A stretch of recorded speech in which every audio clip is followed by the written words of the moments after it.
Senior Day as we come to you live from Millennium Field here in Streamwood, Illinois. Today is the final day of the 2022 season as the Judson University Eagles host the Trinity International University Trojans. Ryan Sartori and Jared Schlensky along with you on the call. And Jared, it's Senior Day. The Eagles will say goodbye to a couple of key members of their team from this year and from last year as well. Yeah, no, it's been a terrific senior class, especially as of late. This Judson team did not get off to the start they wanted to, but give them credit. They never threw in the towel. They were able to pull out a big win last week against Missouri Baptist. This is a program under Dan Paplazik that is still young, only its second season as a program, but showing so much positivity and so much almost like a beacon light moving forward. There's a lot to be positive. There's a lot to like about this program. Obviously, I think when you talk about seniors, you have to mention Ovante Vickers. What a career he's had. An honorable mention All-American last season. First-team All-Conference player a year ago. He's been an integral part of this offense. He was an integral part last week in that win. And this should be a really competitive game. Trinity International has not won a game this season, but you look at what they've been able to do. They've been competitive in a lot of their games. Last week, lost by only 2 scores. The week before, a 2-score defeat. I expect this game to be close, and I'm excited to see it because it's essentially both teams' Super Bowl. They're not advancing to the playoffs. There's no next week, and I'm excited to see what both these teams bring to the table. Jerry, that's a great way to put it. You call it Trinity International's Super Bowl. That's exactly what head coach Dan Paplazik told me before this game.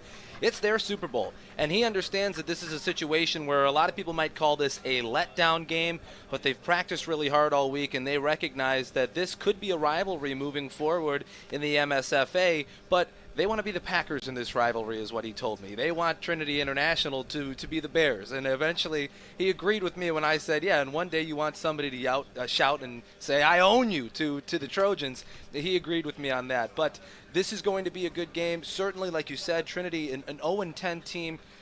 You could say this is a letdown game, but I think one thing I noticed coming in here today is that this team's got some juice. The Eagles today came out with a lot of energy. They want to pay homage to some of their OGs, so to speak, right? Those are the original members of this team that were here even during the COVID year. There's a couple guys that are graduating from the football program today that are those OGs, and they want to make sure they send them out with a W. Yeah, no question about it. I think anytime you get a chance to honor your seniors, the only way you can really do that is by going out and winning the football game. Would you like to win by 20, 30, 40? Sure, but at the end of the day, the goal is to win. And they're going to have their hands full. Like I said, they did beat Trinity International last season, but it was a very close game. It was a competitive game. It was on the road this season. They get to host Trinity International. And I think both teams have very similar situations. Both are not where they want to be, but both are somewhat heading in the right direction for both two young programs. And I'm excited to see what both teams bring to the table, especially early in this game, because the one team that can set the tone is probably going to be the team that pulls out the W in this one. Jared, you see it at midfield here. All seniors are getting a chance to be a part of the coin flip. Gentlemen at the center of the field, you've got John Trell Mitchell, Ovante Vickers. I believe that's Trey Sayers with the backpack on. Nigel Bruce as well, and the rest of the seniors, they're standing near the 50 of the 50-yard line there. But I think you're right, and when I talked to Dan Paplazik before this game, this is going to be a game that is business as usual. They're going to run the ball. They're going to try to get the ball to their playmakers. And all in all, they just want to come out with a win in this game because, like I said, they want to be on the right side of this rivalry, so to speak. Yeah, I think anytime you have a chance to go out on top, so to speak, you do everything you can. It sounds like practice went really well this week, and you could say, well, any coach is going to say practice went well. And that's not necessarily true. And again, both Judson teams, they have won nothing the coin to lose. toss. They deferred to the second like half. I said, I think the team that comes out Gentlemen, and good luck. establishes Play the well. tone early is going to be the team that ultimately wins this football game. Judson got out to a pretty good start last week, but in general, they've had a hard time getting out to good starts. They're going to need a hot start today against a Trinity International team that has struggled all season. So if you can get a chance to put your foot on their throat, so to speak, you do it. Most definitely. And they'll get a little bit of extra juice today, as well as apparently a key storyline for Judson as a team is that the quarterback for the Trinity International Trojans, Liam McKee, apparently reached out to some Eagle defensive backs during the week on Twitter and was talking some smack. And so the Eagles certainly want to come out here with some juice. The Eagles won the coin toss. They elected to defer, and so the Trojans will start with this ball once we get going. The head referee in today's action, Les Anderson, will be telling us about all the laundry on the field, and it will be Manuel Romero as the kicker today. Again, when I talked to Dan Poplazik, he talked about how they have confidence in Romero, certainly in extra point situations, and they wanted to see how things progressed in the pregame to see where they were comfortable with in a field goal situation. Yeah, we didn't see Romero until last week. That was the first time. We didn't even know he existed. I didn't even know he was on the team. So for him to come out and have an immediate impact, make some PATs, I think it's huge for his confidence, but more importantly, I think it gives Dan Poplazik an opportunity now to where maybe this team isn't so much touchdown-oriented. And you could say, well, 7's better than 3. Sure it is. But at certain points in games, you're going to do what you can and just get points. Khalid Humphreys and Cameron Jones back deep. They won't get a chance to field at those. It's a short kick fielded by an up man in number 12, Logan Shears. And it's down just outside the 30-yard line. And now Judson's defense goes to work. Starters on defense for the Eagles are as follows: Clifton Jimerson, Josh Mason, Bryce Heery across the line as the front three.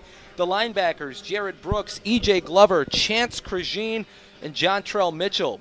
The defensive backs at safety, Noah Solis, who's in his 3rd game playing safety, and Maitrez Rawls, who's had a very solid year back there. The cornerbacks, Ryan Otey and Dominique Carter, they're going to work against Trinity International. Their quarterback, Liam McKee, already mentioned on the broadcast, under center. Hard count.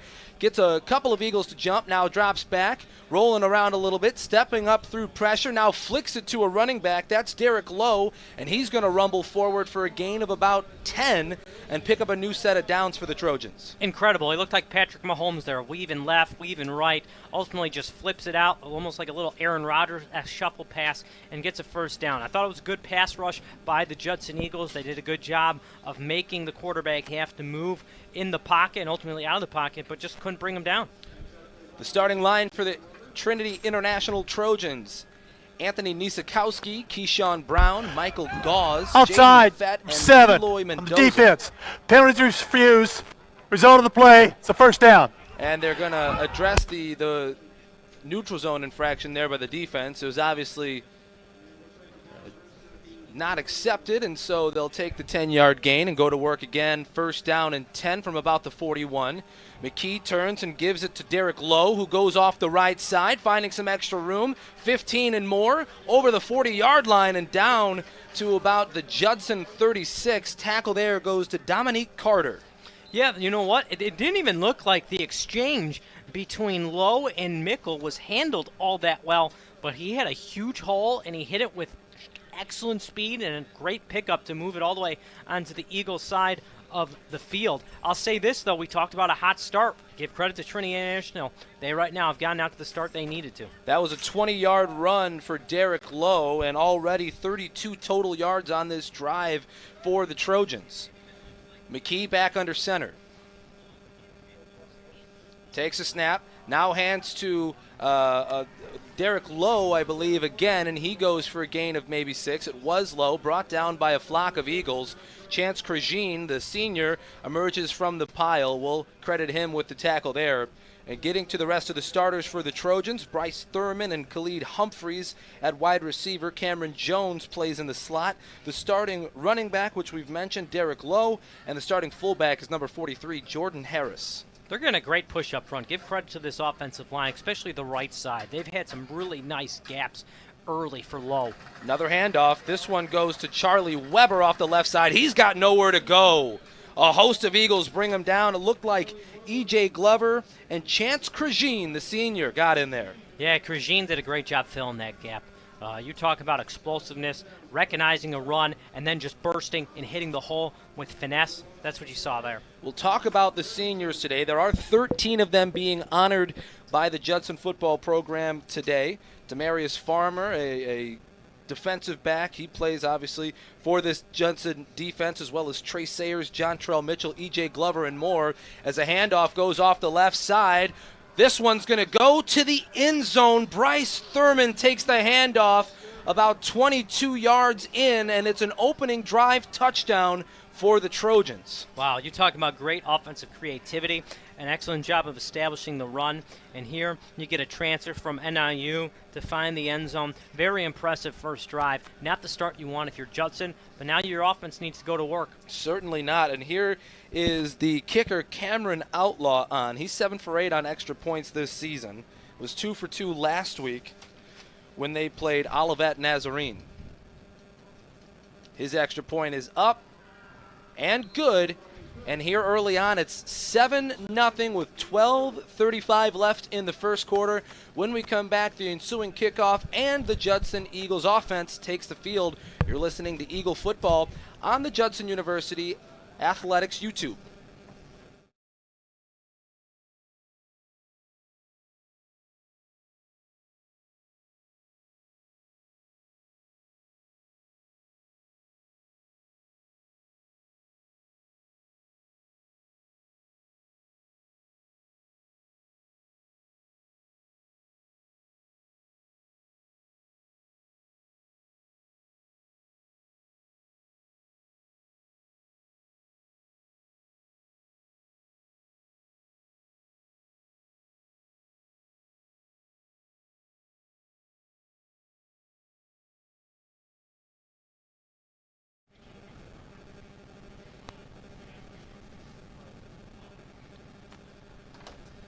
And we're back for that ensuing kickoff we mentioned before the break. 7-0 here early on as the Trojans go down the field with some enthusiasm and score an opening drive touchdown, Jared. Yeah, they did. You talk about establishing the tempo and, more importantly, establishing your will. That's what we saw there from Trinity International. Speaking of Trinity International, a little fun fact courtesy of Sarah Brammer on the YouTube page in the live chat column. She informs us, Ryan, that the quarterback coach for Judson this season, Nolan Brammer, who we've talked about here and there, is a Trinity International alum and was the starting quarterback for Trinity Internationals for 3 seasons. He graduated last season, so essentially he can't lose today because if he wins, well, he wins as a coach for Judson, and if Judson loses, well, his alma mater wins. Yeah, well, I think he'd like to take a W in the coaching column, but here comes Avant Rowe on the return. He takes it over the 25 and is escorted out at the 26-yard line, and here comes the Judson University offense. The starting line for the Eagles today: Derek DeVries, Caleb Davis, Tyler Silverstrand, Jacob Cooper, and Mahmoud Jihad. Starting at the wide receiver positions, of course, Ovante Vickers, the All-American and the senior, being honored today. And then Alex Siebens and Jordan West. Your running back that's starting today is Sharon Boyd, being honored as a senior. We will see Brandon Mackey later in the day. Keontae Fox starts at tight end, and Christian Miller is the quarterback for the Eagles today. Man, were the Eagles glad to have Brandon Mackey back last week. Probably don't win without him, to be honest. We'll give you some of his numbers from last week. Siebens in motion. Now a quick pass out to him. This one's going to go back to the line of scrimmage maybe, and the tackle made by number 20, Donald Dillon, a sophomore from Chicago. Really good tackle, because if he doesn't get him there as we have a player down, there's chances that could be a good 6, 7, 8 yards. Brandon Mackey, though, 36 touches. You're talking about a guy who's been hurt. Well, you throw him right back in, and you did not let him. You didn't ease him back in. 36 touches, 117 yards, plus an excellent job blocking and pass protection. This is a completely different offense when Brandon Mackey is on the field. Obviously, going to get a chance to honor the senior and Sharon Boyd, but I imagine we're going to see Mackey get the bulk of the carries and the bulk of the snaps at the running back position. But Judson really is happy to have him back. Rest assured, you will see Brandon Mackey today. He's actually joining the huddle there on the bottom right side of your screen as we say that. You know, he'll get a ton of touches today, but right now we're worried about the far side of the field where it looks like Alex Siebens is down and being attended to after that opening play of the drive for the Eagles, and now he's back up to his feet and he's going to jog off, so that's always promising. He'll likely have to take a play off, and we'll see if we see Alex Siebens in the rest of this game, though it definitely looks promising, Jared. Yeah, I'm not sure what happened there. Maybe knee-on-knee contact, knee to helmet. I don't know how you would properly phrase that. But anytime you get bone on bone, especially with it's someone from a different team or the opponent, it definitely doesn't feel good. I like the play call on first down. Now I want to see Ovante Vickers get involved. Well, They here's can't that- win without a big day from him. That's right. I agree. Here's that stack formation on the far side. The handoff is going to go in the belly of Sharon Boyd, and he's going to be stopped almost immediately. Jalen Norris comes up and makes a big play. Yeah, really nice job there by Norris. Looked like Jeremy Walton was in there too. Just a great job of recognizing the play. I think that might have been a replay. I don't think that was a direct handoff. I believe the quarterback had the opportunity to keep on that. Good decision to get rid of it, but an even better job by Walton getting to the ball carrier.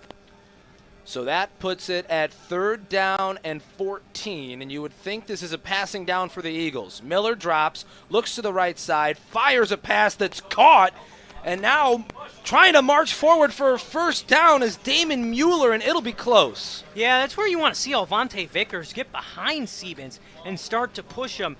Sometimes that creates a problem, and you can actually lose grip of the football. But either way, in a situation like this, and it being senior day, I think you go for this. I think you have to. Yeah, this is going to be a go for it situation today, especially with the conditions. That's going to be a major storyline today. About 30 degrees around the opening kickoff here in Streamwood, Illinois. We've seen flurries throughout the day as well, so a cold one. And again, punter and kicker has been a revolving door for the Eagles as now Mueller goes in motion behind the line of scrimmage. The handoff goes to Boyd. Boyd's going to march forward for a first down, and believe it or not, that's Brandon Mackey who had the ball. He picks up a first down. March on, do the Eagles. Two things I want to add there. The jump cut is the reason he got the first down. If he would have continued to work to his left, he would not have gotten it. There would have been a backer there. An excellent decision to cut that up at the last second. Second thing, his team was 6 of 9 on 4th down last week. They are 20% better on 4th down than they are on 3rd down. Snap goes to Miller. Pitch goes to Mackey. Mackey weaving in and out. He's going to fall forward for a gain of about 5, just shy of the 45-yard line. And the tackle there is assessed to Ramon Davis. For the first time all season, we saw Judson get under center quite frequently in the second half of last week's game. I love the fact that head coach Dan Poplayzik has implemented this early into the offensive game plan because this team, specifically this offensive line, seems to have more success running the ball when Miller or whoever's at quarterback is under center. Well, now Miller out of the shotgun is going to put Vickers in motion behind the running back Mackey. The handoff goes to him. He's going to be stopped for a loss of 1. I think Wesley Pomerly got in there for the TFL. And this defensive line is a good one for the Trojans. It's manned by Jeremy Walton, Wesley Pomerly, Jalen Norris, and Elijah Kalu. And that Jeremy Walton is a scary individual. He's first on the team in tackles, sacks, tackles for loss, and forced fumbles. You don't want to mess with the freshman from Gurnee. That's where you would have liked to see Miller pull it out of the belly and keep it. Now, again, that's not a replay. That is a designed run for the running back. But when you see 3 guys coming off through the ball, you got to keep on that. Here's Miller, and he's going to go down, and a fumble. It's picked up, and it'll be returned for a touchdown. Devin Aravallo goes all the way home with a strip sack, recovered for a touchdown, and it's 13-0. What a start by the Trojans. It was a big hit, too. You're glad to see Miller come off the field. There's no chance you're getting that ball as soon as it's stripped like that with 3 guys. Miller just didn't see the left side of the pocket, the right side of the pocket collapse. He took a really good hit. More importantly, I'm just glad he's okay. Yeah, you could say that he probably held the ball for a little bit too long, and he's one that's typically very good at picking up that backside pressure or even front side pressure, just pressure in general. He's usually pretty good at that, and I think he's getting an earful right now by the aforementioned Nolan Bramer on the sideline there. So he's getting coached up. We're ready for the extra point attempt from Cameron Outlaw. He's 1 for 1 already, trying to make it a 14-0 game. And he does. 14-0 with 8:48 left here in the first quarter. Still a lot of game. The Eagles look like they were moving the ball well. I don't think you should panic at all. So stick around and we'll see series number 2 for the Eagles offense when we come back on the Judson University Athletics YouTube page.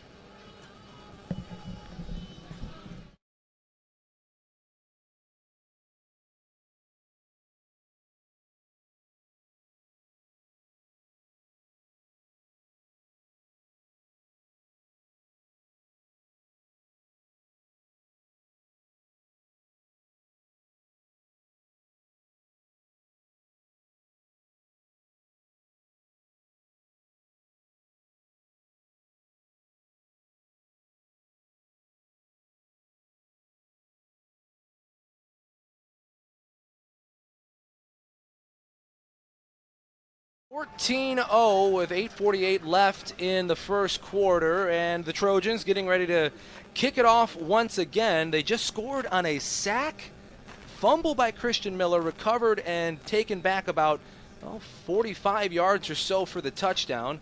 Awaiting the kickoff here, Avant Rowe, Nigel Bruce. Like I said, Christian Miller, best thing out of that play is that he scored fast and that he's okay. Nigel Bruce having trouble fielding the ball. Now he's going to make a return, and he's going to be taken out of bounds at about the 20-yard line. Tackle there. Give it to Khalid Humphreys. Yeah, and he delivered a pretty good blow on that sideline. I'll tell you what, Trinity International, well, Dan Plesac was right. This is their Super Bowl, and they've gotten off to the start they wanted. Now, good thing for Judson, they got off to a really slow start in the first quarter last week. They ended up turning it up in that second quarter and ended up coming out of the half tied and really pulled away in the second half. You can only hope that's going to be the same this week, because right now Trinity International, they haven't just won this quarter, they've dominated this quarter. Most definitely. That's a good way to assess it. So the Eagles are going to have to do something great here on the second series as Miller hands to Mackey. Mackey dancing through the first line and is eventually taken down by an army of Trojans. Tackle goes to number 0, Corey Watkins. Yeah, you don't see too many number 0s in college football. I don't believe 0 is allowed at the NFL level. But a good job there by the Trinity International football team, the defensive line specifically, of getting pressure in the backfield. They're getting a good push up front. So now 2nd down and 8. Just about 8 minutes left in the first quarter. It's 14-0. Miller sends Mackey in motion outright. Now takes a short drop and fires towards Vickers on the right side. Thrown too high and a flag comes in. This will likely be DPI. And I didn't see it, to be honest. I thought that was pretty clean coverage there by Stephen Williams III. I will say this, though. Avante Vickers, I think, was the right read by Miller, but it looked like he thought he was going to go towards the sideline, and you saw Vickers almost cut in on a slant or a post route. It looked like there may have been a little miscommunication there. It looked like it, and I think if you're the head coach of Trinity International, Willie Tillman, you're saying that ball looked uncatchable. That's another good point. I would tend to agree with the head coach that that ball was uncatchable by Vickers. I'm curious if they overturn that. That's a very valid point. Waiting for the official ruling from the head referee, Les Anderson. Let's take that moment to tell you about a senior for the Eagles, Avante Vickers, who's a 4-year receiver for this program, has over 1,700 yards and 12 touchdowns. Last year, he was the All-American who had 1,100 receiving yards. He says that his favorite memory at Judson was being named an All-American. I think that'd probably be my favorite moment, too, if I was Avante Vickers. Yeah, I can't say I disagree with them. Looks like they disagree with me and head coach Willie Tillman. They're going to say that ball was catchable. The only thing I could say is maybe they didn't rule DPI and went holding or illegal contact. But either way, it's going to be new set of downs, and they got to find a way to get the ball in the hands of Vickers. So it's 1st down and 10 from the 35-yard line. Miller in the shotgun with 3 receivers to his left. The man high in the formation is Avante Vickers as Miller checks the sideline. Mackey in the backfield. And it goes to Mackey. Off the left side. Mackey breaks a tackle or two and then gets ran through by Jeremy Walton coming down from the second level and laying his shoulder through Mackey. And I'll tell you what, Caleb Davis needs to be careful because he got away with a little bit of a late push there. Little tempo here now, Jared, as they go right back to Mackey. Mackey trying to go up the middle on 2nd down and 5, and he picks up maybe 2. The tackle goes to number 12, Logan Shears. Yeah, I like the idea of going up-tempo, but I would like to see some passing here. You've got a 1 safety for the most part, which means it's either cover 1 or cover 3 for the most part. And this is where you probably want to take a shot deep down the sideline, whether you go to Vickers or the opposite side in someone like Jordan West or Avant Rowe. Mueller in motion into the slot, and the handoff goes to Mackey. Mackey breaks 1 tackle, trying to fall forward for a first. It's going to be close, but Jared, also a flag on the field near the line of scrimmage.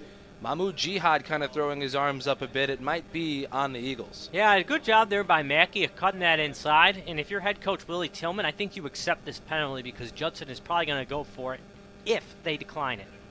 I think they'd probably go for it either way. Just talking to Dan Paplazik, they are viewing third down last week and this week as kind of a second down, extending drives to, especially series, to 4 downs. They're going to use all 4 downs typically, especially given the weather. And so, again, waiting on the official call from Les Anderson.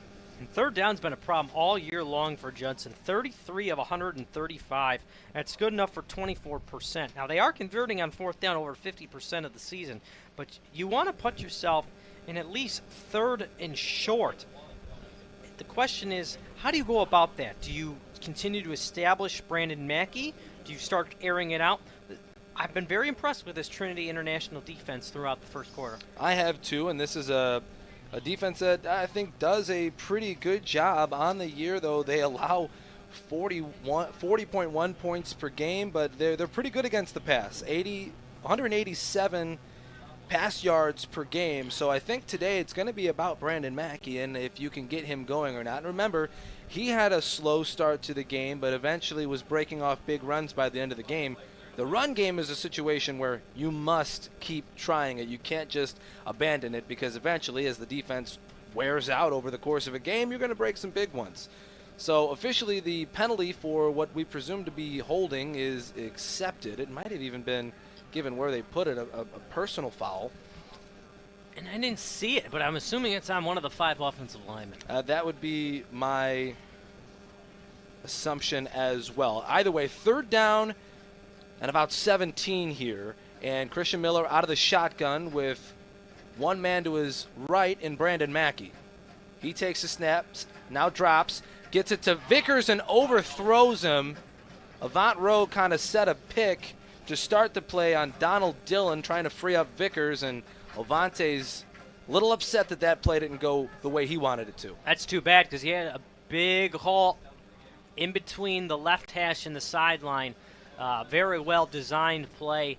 I'll tell you one factor that might come into effect later. If you look over on the Missouri Baptist sideline, they've got the jackets, and that's going to keep you warm. And how that works for the most part is your backup wears it, and then when you come off the field, you switch. However, Judson does not have those jackets, and it is cold.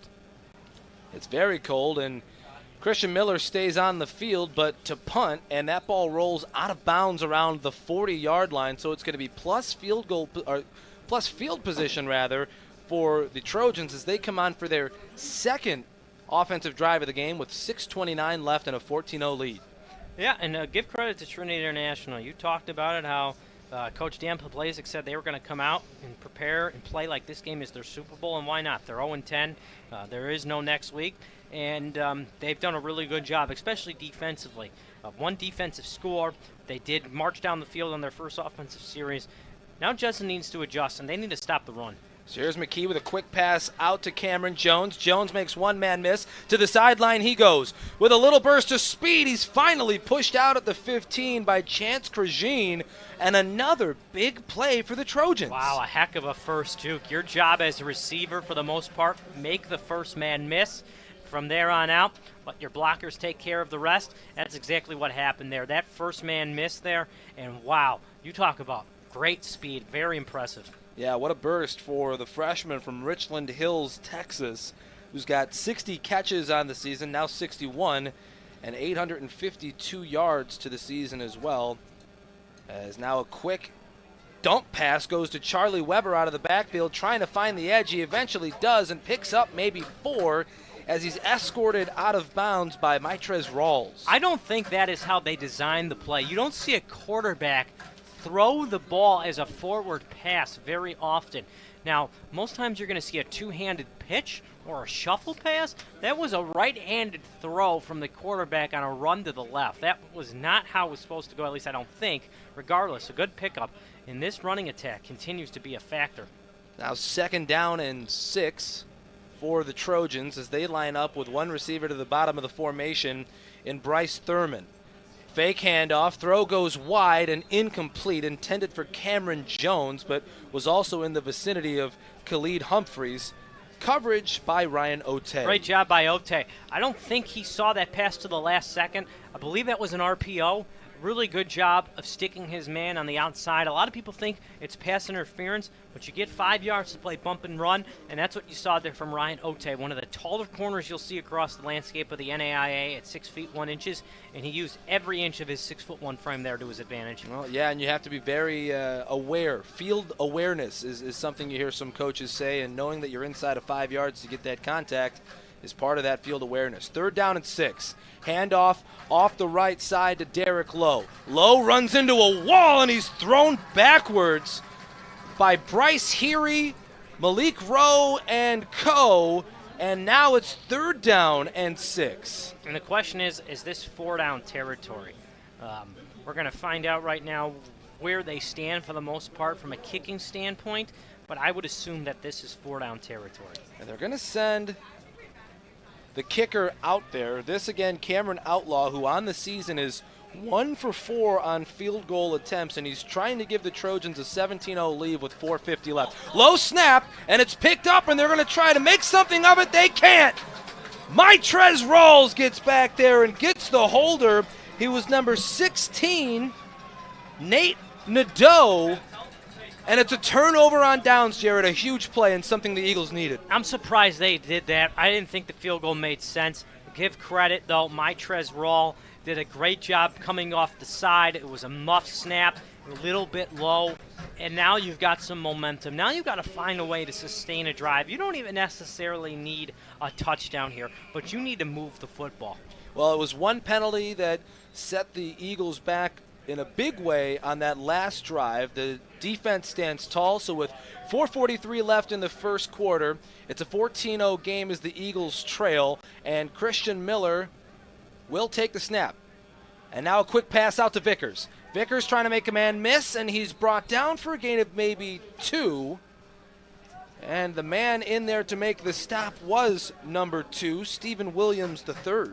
Yeah, good job by Williams III, along with Lorenzo Blackney coming up pursuing Avante Vickers. They know how integral of a part he is to this offense.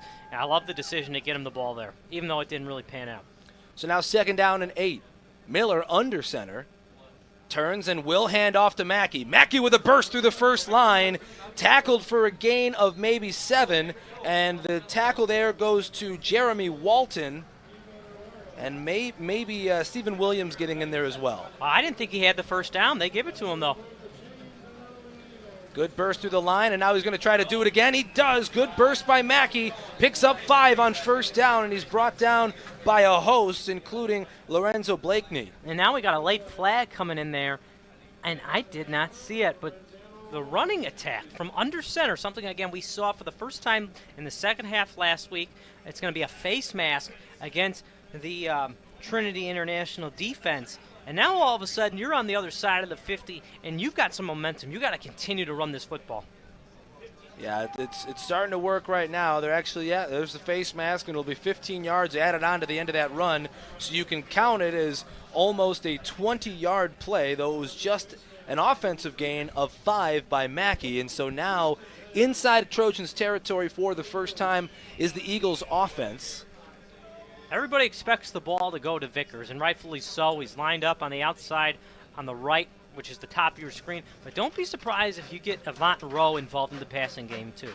Well, here's another handoff to Mackey, who's trying to make a man miss, but he's going to be tackled for a loss by number 20, Donald Dillon.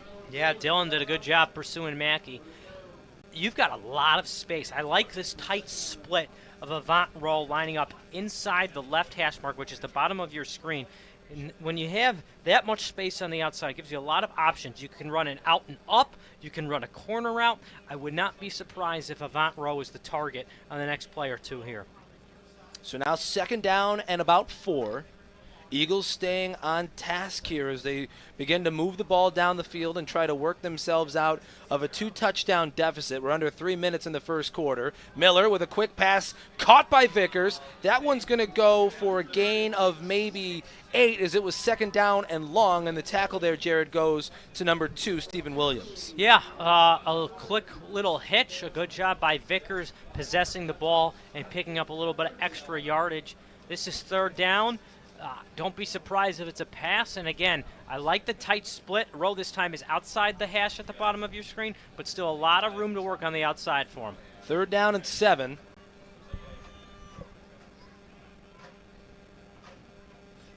Here's Miller with a pitch to Mackey. Mackey off the left side, looking for a first down. He may have it. The tackle there going to Ramon Davis from the safety position. This is going to come back. Blatant hold by the left tackle, Silverstrand, for the Judson Eagles. No other way to say it. He got the whole left side there. Silverstrand starting at center excuse me, today. Derek DeVries. Blatant hold by Derek DeVries, or at least blocking the back. Derek DeVries, the sophomore from Forreston, Illinois, takes away what would have been just about enough to pick up a first down on 3rd and 7. This is going to make it about 3rd and 17. Yeah, and again, it had to have, the penalty, the yards wouldn't have been picked up there without the penalty. So you can say you got to be more disciplined. You can make that point, but there wouldn't have been a first down there. So another penalty in a crucial situation for the Eagles. It happened on their second drive. Now here on 3rd down and 17, the Eagles must try to pick up a good chunk here to consider going for it on 4th. It's Miller in the shotgun with 2 receivers to either side of the formation. The dangerous man, Ovante Vickers, at the top of the formation near the Trinity International sideline.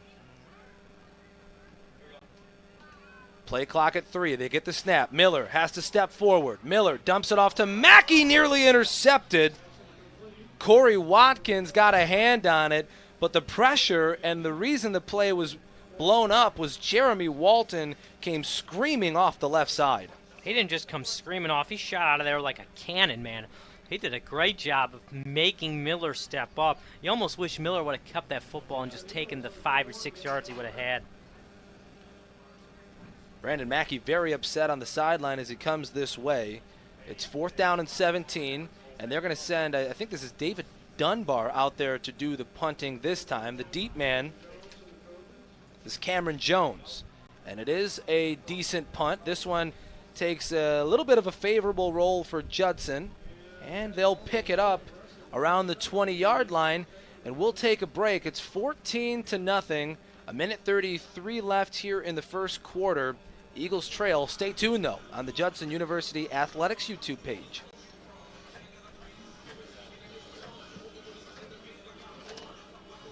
I got to try to get more of these seniors in here. No, I disagree with that. You do what the game dictates. So, I mean, if they're in there, they're in there. But I wouldn't try and force it. That's just my opinion. Thank you for that, Jared. And we're back with a minute 33 left. 14-0 is the score. The Trojans leading the Eagles. And here is McKee taking the snap and handing to number 17, Javier Acosta. He goes off the left side for a gain of 2. Talking about running back by committee, that's the 3rd different back we've seen already touch the football here in the first quarter, and they've done a really nice job of running this football. It seems like every play is gaining at least 3-4 yards a pop. Yeah, they'll hand the ball primarily to Derek Lowe, but they'll use Charlie Weber, who's listed as a wide receiver, as a running back, and Javier Acosta gets a couple of touches a game as well, as that was his 15th carry of the season. They've got already over 60 rushing yards on the ground. Under a minute left in the first quarter. T formation. Handoff goes to Derek Lowe, and he's tackled almost immediately. E.J. Glover. E.J. Glover. Great job there. Almost like a disguised blitz. And more importantly, was patient enough to see if the running back was going to get the ball. A lot of times you see the backer there on the outside blitz and just go right after the quarterback. Don't do that. Go after the guy that's got the football, and that was the running back. And a lot of times it's quarterbacks are so good at hiding the football that a lot of times linebackers and defensive linemen that get in the backfield early don't know where the ball is, and sometimes that's what leads to those big running gains, I should say. Snap with 16 seconds left, and the quick pass is dropped by Cameron Jones. Slow to get up on the near side is E.J. Glover. That was a good throw, too. And there's a chance that could have been a first down. It was a tight throw in between two guys, but a perfect throw. So with 11.4 left in the first, the incompletion stops the clock, and it's 4th down. Trinity International forced to punt for a second time. Here's Cameron Outlaw again, and he'll punt to Ryan Ote, who's standing around the 40-yard line of the Eagles. You'd love to see another one of those low snaps. Saw it on the kick. The punt is a good one that lands at about the 45. Ote is attempting to field it and does, and takes it out of bounds at the 28-yard line, and that's where Christian Miller and co. will come back to work. Logan Shears knocked Ote out of bounds. A really good punt and even better coverage. This Trinity International team has played real well early on. You got to give them a ton of credit. For a team that has yet to win, you wouldn't guess that with their performance early on. I would say, from the Eagles' perspective offensively, that they have operated well, but it's been a couple of untimely penalties that's really been their downfall so far today. How do you fix that, Jared? Well, you've got to stay sound, fundamentally sound. You work on it in practice all week. You got to have it transfer over to the game, and that hasn't been the case. It's as simple as that. You've got to be more mentally focused, more mentally aware of the little things like technique. This first down and 10 play will be the final one of the first quarter, and it goes to Mackey. Off the near side, Mackey's going to get brought down at about the line of scrimmage. R.J. Wallace, the man to make the stop, and that's the end of the first quarter. 14-0 is our score. Trinity International had early success in the first quarter. They were thwarted offensively in their final 2 drives of the first quarter, but we take a break. Back with the start of the second quarter in just a minute. Keep it tuned to the Judson University Athletics YouTube page.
We're back for the first play of the second quarter. It's second down and 12. Final play of the first quarter went for a loss of 2. So second down and 12 is where we will start. It's been a lot of Brandon Mackey, but starting the game in the backfield was Sharon Boyd. He's a senior, and that's why he got that start, that spot start. Couple of plays to start the game. Jared, he says his favorite memory during the Judson football program, his time with Judson, was during fall training camp when the offense played the defense and the defense played the offense. How about that? A little switcheroo. Here's that second down snap. Miller with a quick pass to Vickers. Vickers with blockers in front. Gets one from Mahmoud. Now one from Siebens. Vickers down the sideline with a big gain. He's knocked out of bounds by Corey Watkins and has some extra things to say. A little altercation on the near side as Laundry flies high. And this could be extra yards added for Judson. That's just a not intelligent, and that's a cordial way of putting it, an unintelligent penalty there by Corey Watkins.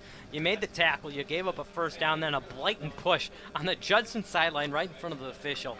Excellent job by Vickers, starting inside, cutting outside. If he continues to go inside there, no chance Siebens can put up that second block and give him an extra 10 yards. And now the penalty is going to put him on the other side of the 50. And so maybe this will be the untimely penalty for the Trojans that gives the Eagles an advantage on offense. It's been the opposite storyline so far in this game. Good job there by Avante Vickers keeping his cool.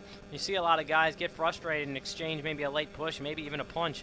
Good decision, though. Just walk away, be the bigger man. And defensive guys... After the play, personal foul.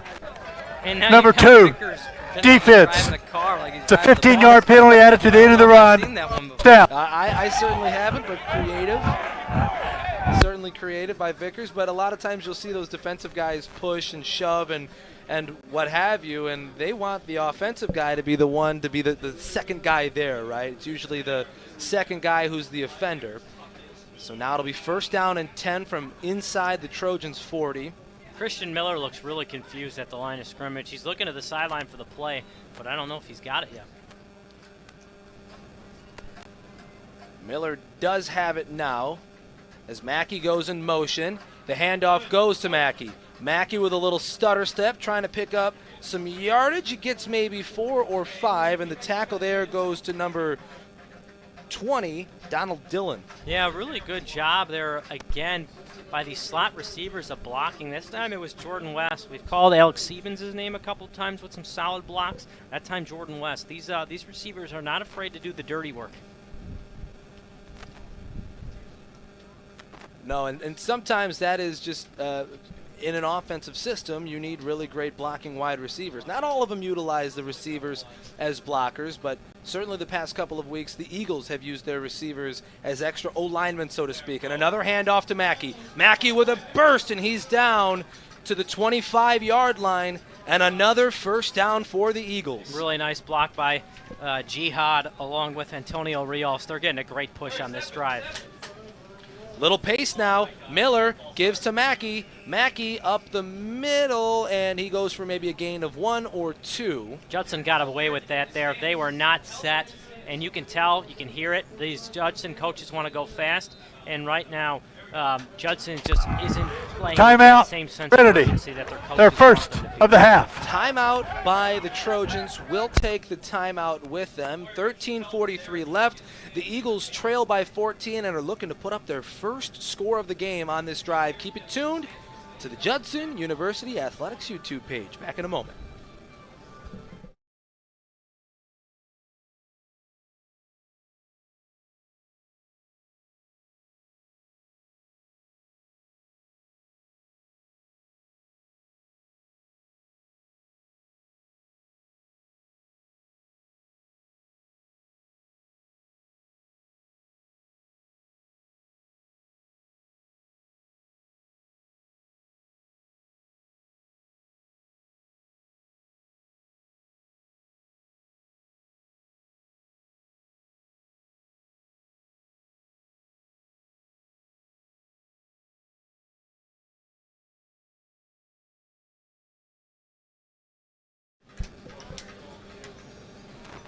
We're back for 2nd and 7.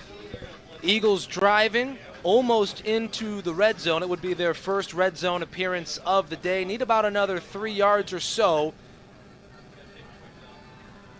Miller with Ovante Vickers down to the right side of the formation along with Jordan West. Brandon Mackey behind him. Mackey gets it. Mackey up the middle looking for more than 1 and battles down to about the 20. I think that's a gain of 3, and the tackle goes to Stephen Williams III. Yeah, he's going to share that tackle with David Lopez, but the one that delivered the big hit was Stephen Williams III. Brandon Mackey, 13 carries, up over 40 yards here early on. Christian Miller, 4 for 6, 39 yards through the air. As I say that, they update that with the last run from Mackey, so it's 14 carries for 47 yards for number 21. Third down's been a problem all season, under 25%. This is a big third down here. Miller fakes the handoff. Now fires for Vickers on the near side. Vickers trying to pick up a block. Vickers stumbling forward. He may have enough to get the first, and he does. A first down for the Eagles on a screen pass to Vickers. And I'll tell you who he can thank for that first down. It'd be Mahmoud Jihad, all the way from Champlin, Minnesota, laying out a really good block on the right side. You don't see many offensive linemen have the speed to get out there that fast. He did, though, there. Tempo again for the Eagles. Miller hands to Mackey. Mackey following a block into the end zone for a touchdown. Brandon Mackey, touchdown number 10 on the season, and it cuts the lead in half for the Trojans. And the block that made the difference of that being a 7-yard gain or a touchdown, Alex Stevens in the slot. These receivers have done an excellent job blocking, especially as of late. That was an excellent block by Alex Stevens. So with 12:35 left in the second quarter, the Eagles get their first score. And I mentioned cutting the lead in half. Well, in order to do that, we need a successful PAT by the young Manuel Romero. And I said it was Siebens. It actually was Damon Mueller, excuse me. Mueller with the big block in the slot there. And the PAT from Romero is good, so the lead is indeed cut in half at 12:35 remaining in the second quarter. We're back in a moment with the ensuing kickoff here from Streamwood, Illinois. Keep it tuned to the Judson University Athletics YouTube page.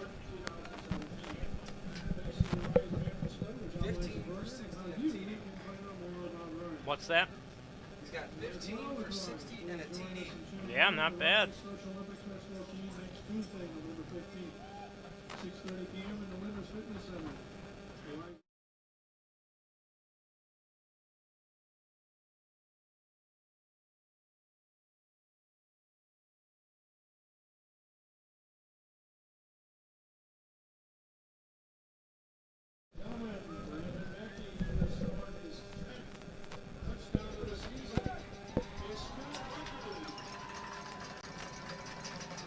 And as we come back for the ensuing kickoff, we've been informed that the 10th touchdown that Brandon Mackey just scored of his season is the most touchdowns a single player has scored in a season. A new school record set here on the final day of the 2022 season, Jared. Yeah, and more importantly, it cuts this 14-0 lead in half. So now Judson within one score. Kickoff is a good one, and it's fielded by an up man. It's returned to the middle of the field before a tackle is made around the 31-yard line. And the tackle goes to whom, Jared? Well, the run was by Gunnar Kohlberg. I did not see who was on the tackle, but Gunnar Kohlberg had the return. So here comes the Trojans offense once more, and you hear my laughing because we're our own spotters here, yeah. Jared. Yeah, it's been like that all season. It's okay. It has. It's the fun part of what we do. It's the fun part of what we do.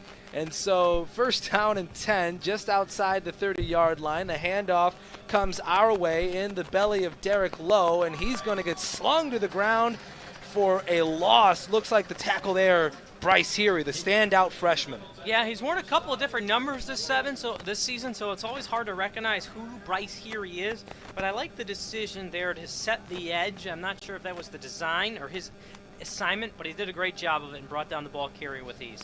Now, if there was a Freshman of the Year category, and there might be, but if there was a Freshman of the Year category, Bryce Heary would get my vote because he's been tremendous this year. 38 tackles, 4 sacks, and that his 9th tackle for loss on the season. High snap. McKee keeps it, goes off the left side for a big gain, and nobody can bring him down. McKee breaks some more tackles and is finally escorted out by Chance Krajine. Yeah, they had multiple chances to bring him down there. I think the DB there in Rawls was afraid he was going to go down. In a situation like that, you almost are reluctant to hit the quarterback, especially when he's running free will. But that's when that's your opportunity. You got to lay a licking on him there. Yeah, well, and you hear that a lot from defensive players. Oh, what if he slides? We don't want the extra 15 yards added on. But that time the 15 yards came regardless, and so now it's a brand new set of downs for the Trojans as Liam McKee gets the audible from the sideline and communicates that to his crew.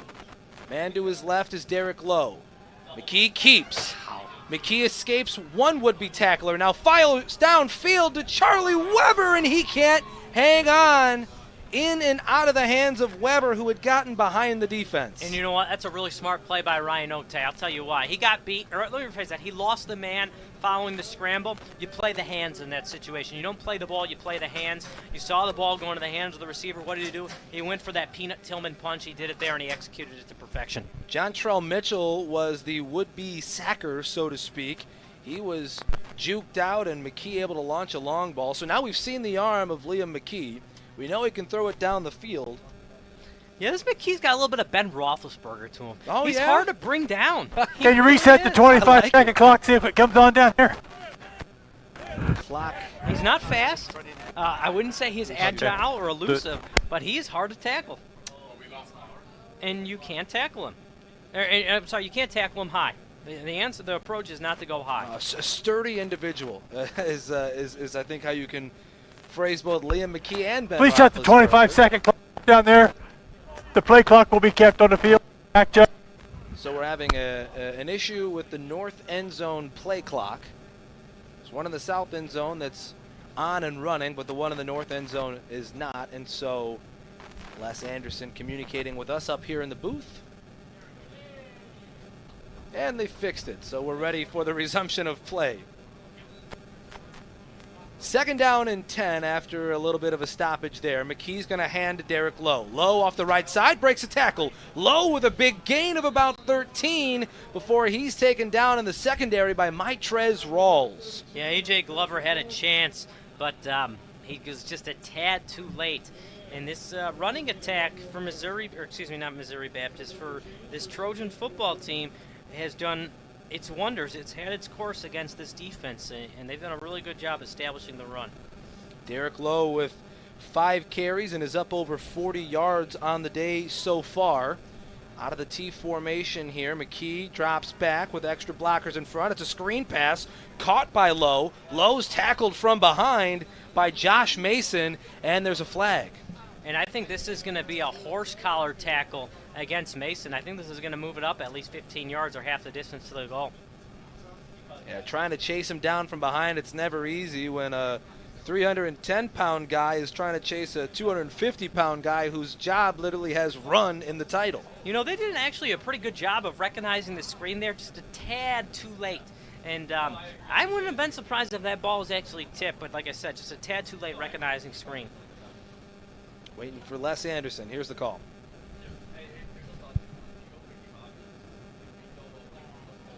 An eligible receiver downfield. Yeah. Looked like to be one of those offensive linemen, and the one voicing his displeasure for Trinity International was Jalen Black.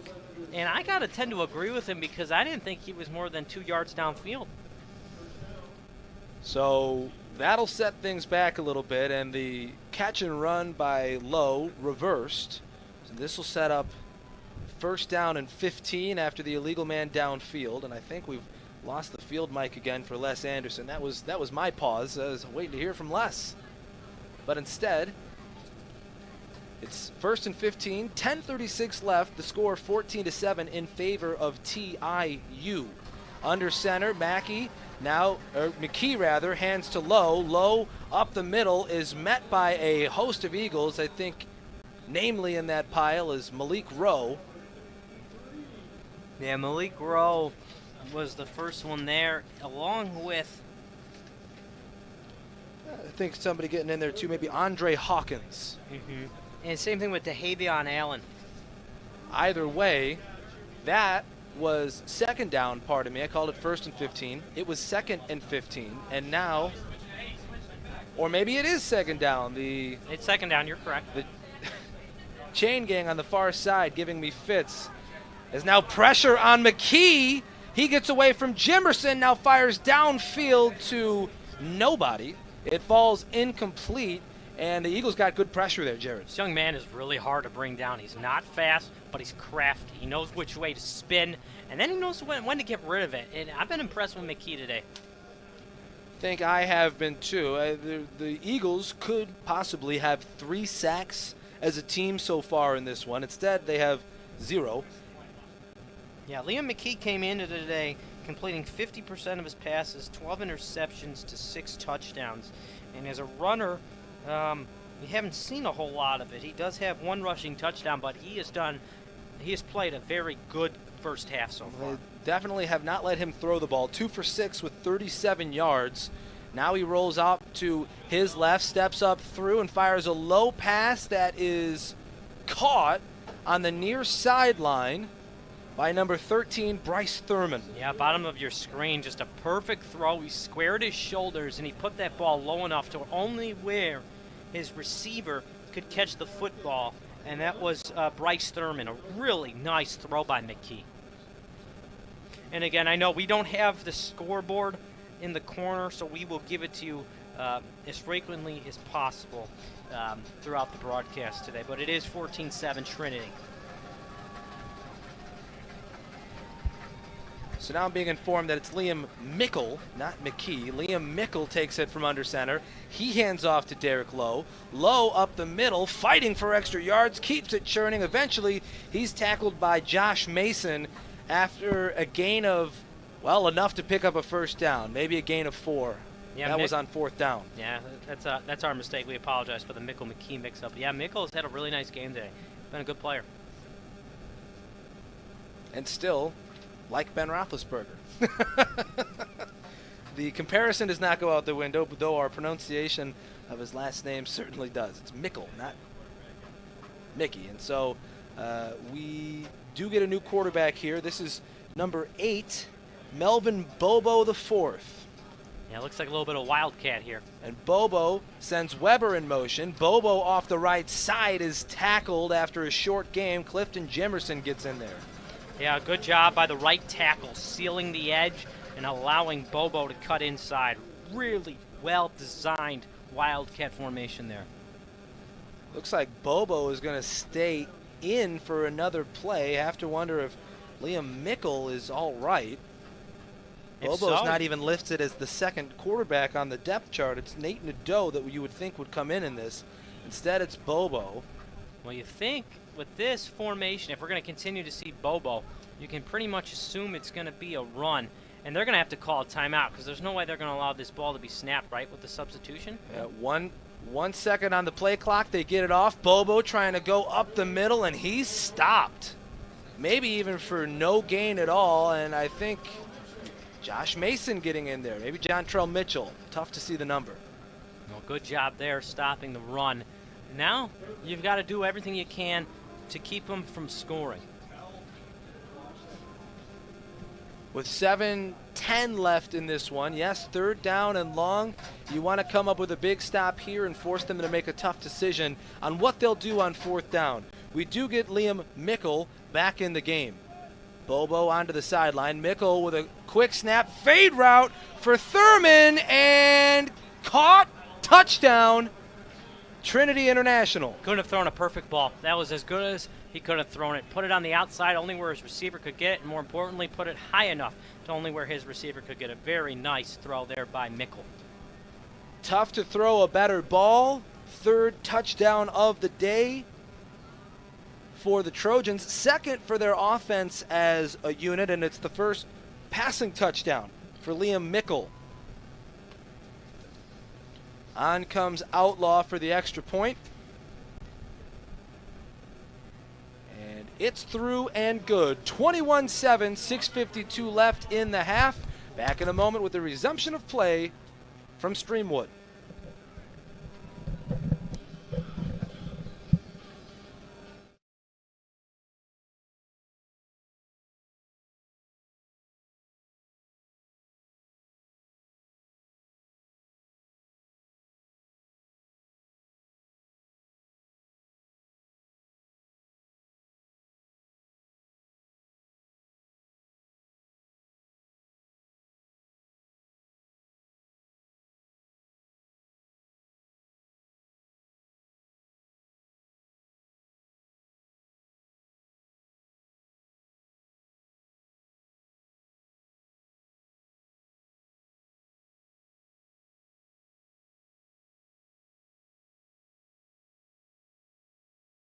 Of the 2022 football season, the Trojans winless on the year.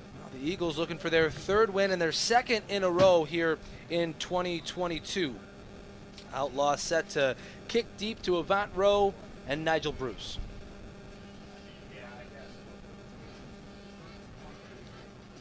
Avant Rowe will camp under it, and here's the return. Goes to the far sideline. Picks up a few yards, stopped at about the 25, so same effect as a touchback. And here come the Eagles, who ran their first successful drive of the game, their last time out.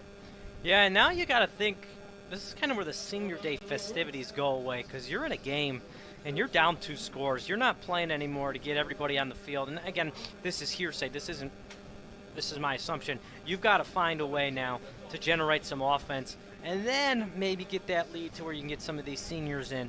But right now, this defensive line has really struggled with this offensive line from Trinity International. They've won the trench play overall throughout this half.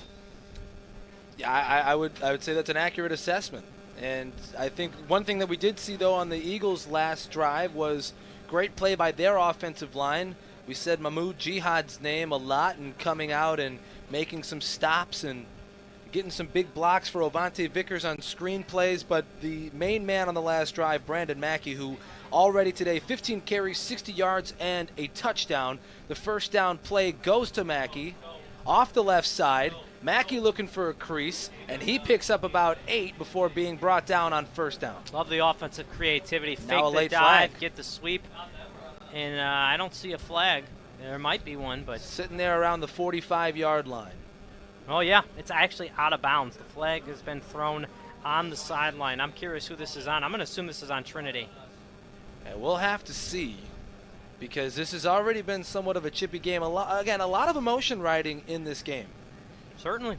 I mean, like I said, both teams Super Bowls. No next week. We'll see. Waiting to hear from Les Anderson, and we'll hear from him right now. Personal foul on the defense, and that'll be an extra 15 yards and a free set of downs for the Eagles as well. Something they're going to need here as they try to climb back into this game down 2 scores with just about 6.5 left here in the half. Yeah, penalties have been an issue for both teams, actually. A couple of the late hits have been on Trinity, but Judson has had its fair share of penalties too, especially on the offensive line holding side of things too. Now on the other side of the 50. Miller with 3 receivers in the formation. Mueller in the backfield as a pseudo fullback. Handoff goes to Mackey. Mackey following Miller, and the ball comes out. Loose ball, and it's recovered, it looks like, by the Trojans for the moment. Yeah, he straight stripped that, and everybody from Trinity saying it's their ball. But Corey Watkins was the man to fall on it. Wow, And- Judson got the ball back. I didn't And I think they think did. Christian Miller got in there and took it away from Corey Watkins, because it certainly looked like the cornerback was there and got his hands on it. Christian Miller was the last line of defense in keeping that football, and he does. So it'll be 2nd down and 9 after what was a gain of probably 5 or 6 by Mackey. The fumble puts it back for only a gain of 1, and you're happy with that because it could have been a loss of possession. Under 6 to play. Another handoff to Mackey. Breaks a few tackles. Picks up 5, and it's 3rd down and short. I'll tell you who's having a heck of a game is Damon Mueller. He has created some creases, whether it be in the slot, motioning over from the tight end position, playing in that pseudo fullback spot.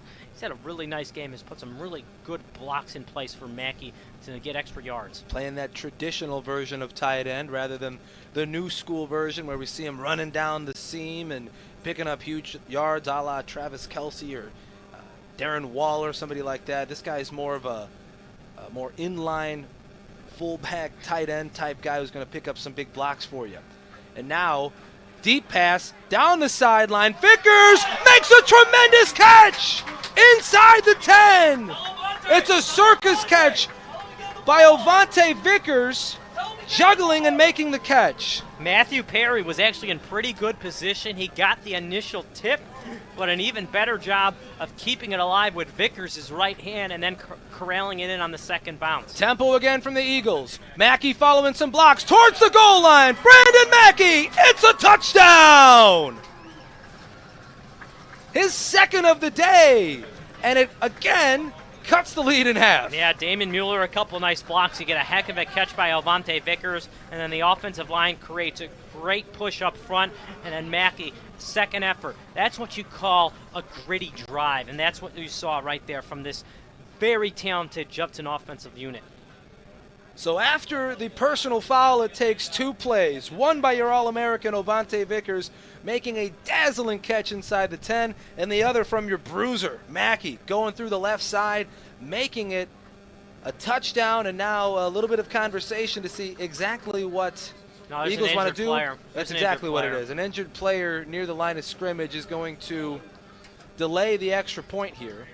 Yeah, can't make out a number right now, but you can only hope he's okay. I believe that might be number 0, Corey Watkins, who nearly made the fumble recovery moments ago. But how about we take a quick break here with 4:50 left in the second half. It's 21-13 as it stands. Back in a moment. I thought you were going.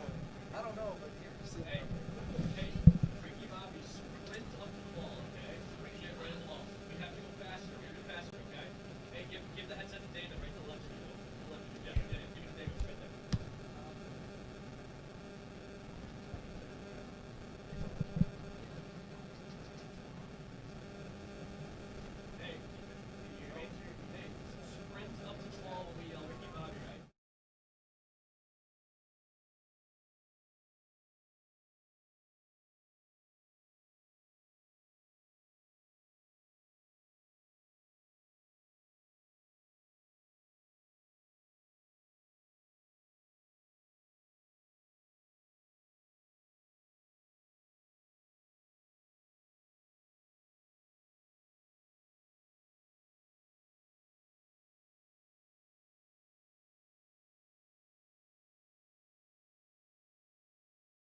21-13 is our score with 4:50 left.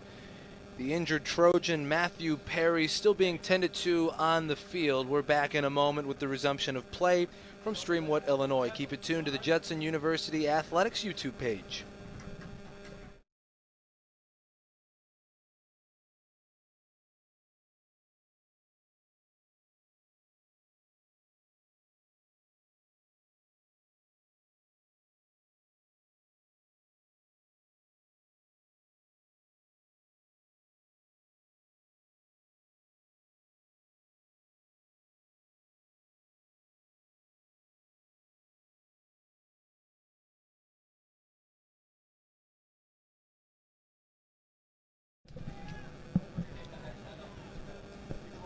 Matthew Perry able to make it off the field under his own power, which we love to see and hope that he's okay.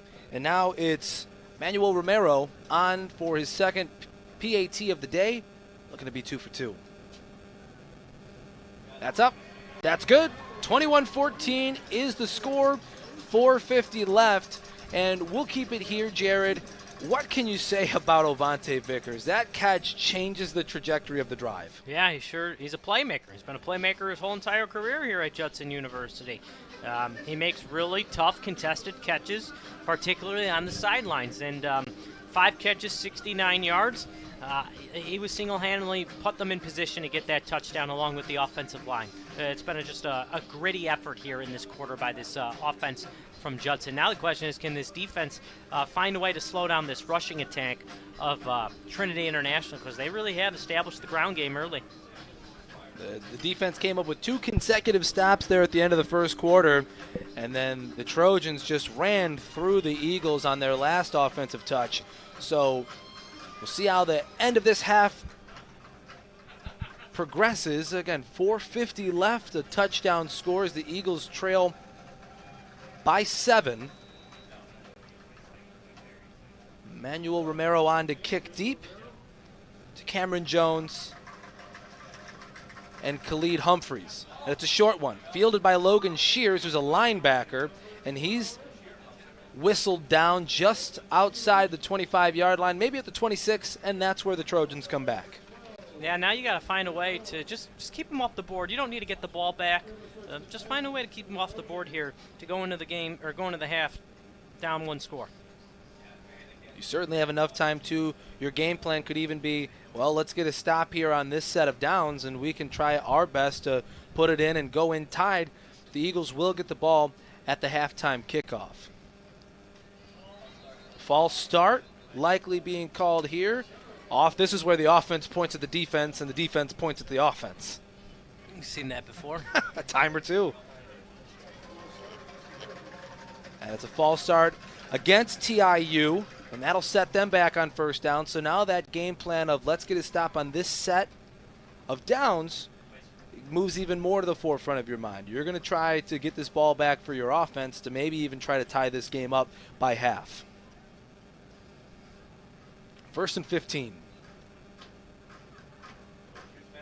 Mickle, hands to Lowe.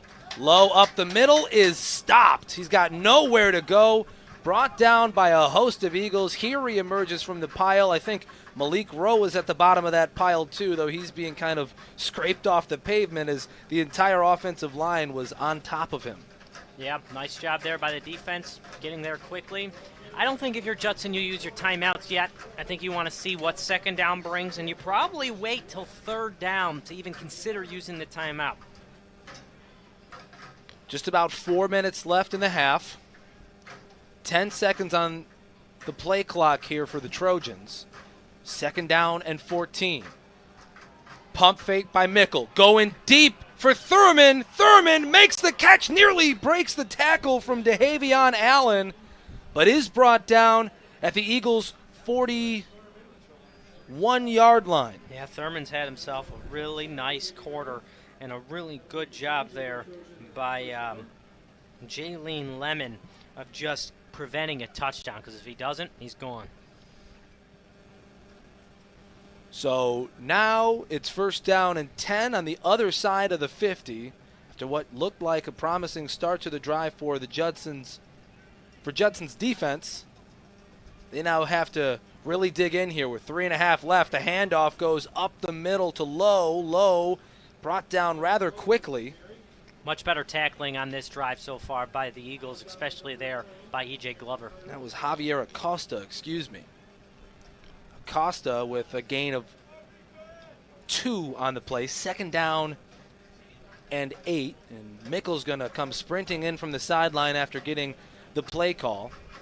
But those runs up the middle, it seems the Eagles have found a way to stop those. It's the stuff coming off the sides and the deep balls that they've had issues with here recently. I formation here. The man in motion, Cameron Jones. The handoff goes to Jones off the far side. Jones breaks a tackle from Allen. Jones is all the way home for a touchdown. That was a great play. And it was great speed. That is probably the fastest player we've seen in this game today. Very impressive run there by Cameron Jones. Completely had him fooled on the jet sweep. And so now that's the second wide receiver that we've seen get the end around or get that handoff and go wide off tackle and coast into the end zone. It was one tackle, one would-be tackler, and DeHavion Allen. He broke that one and took it the distance, almost 41 yards. Now Outlaw on for the PAT. Puts it through. 28-14 the score. With 2:45 remaining, the Eagles will have enough time for a 2-minute drive when we come back on the Judson Eagles University YouTube page.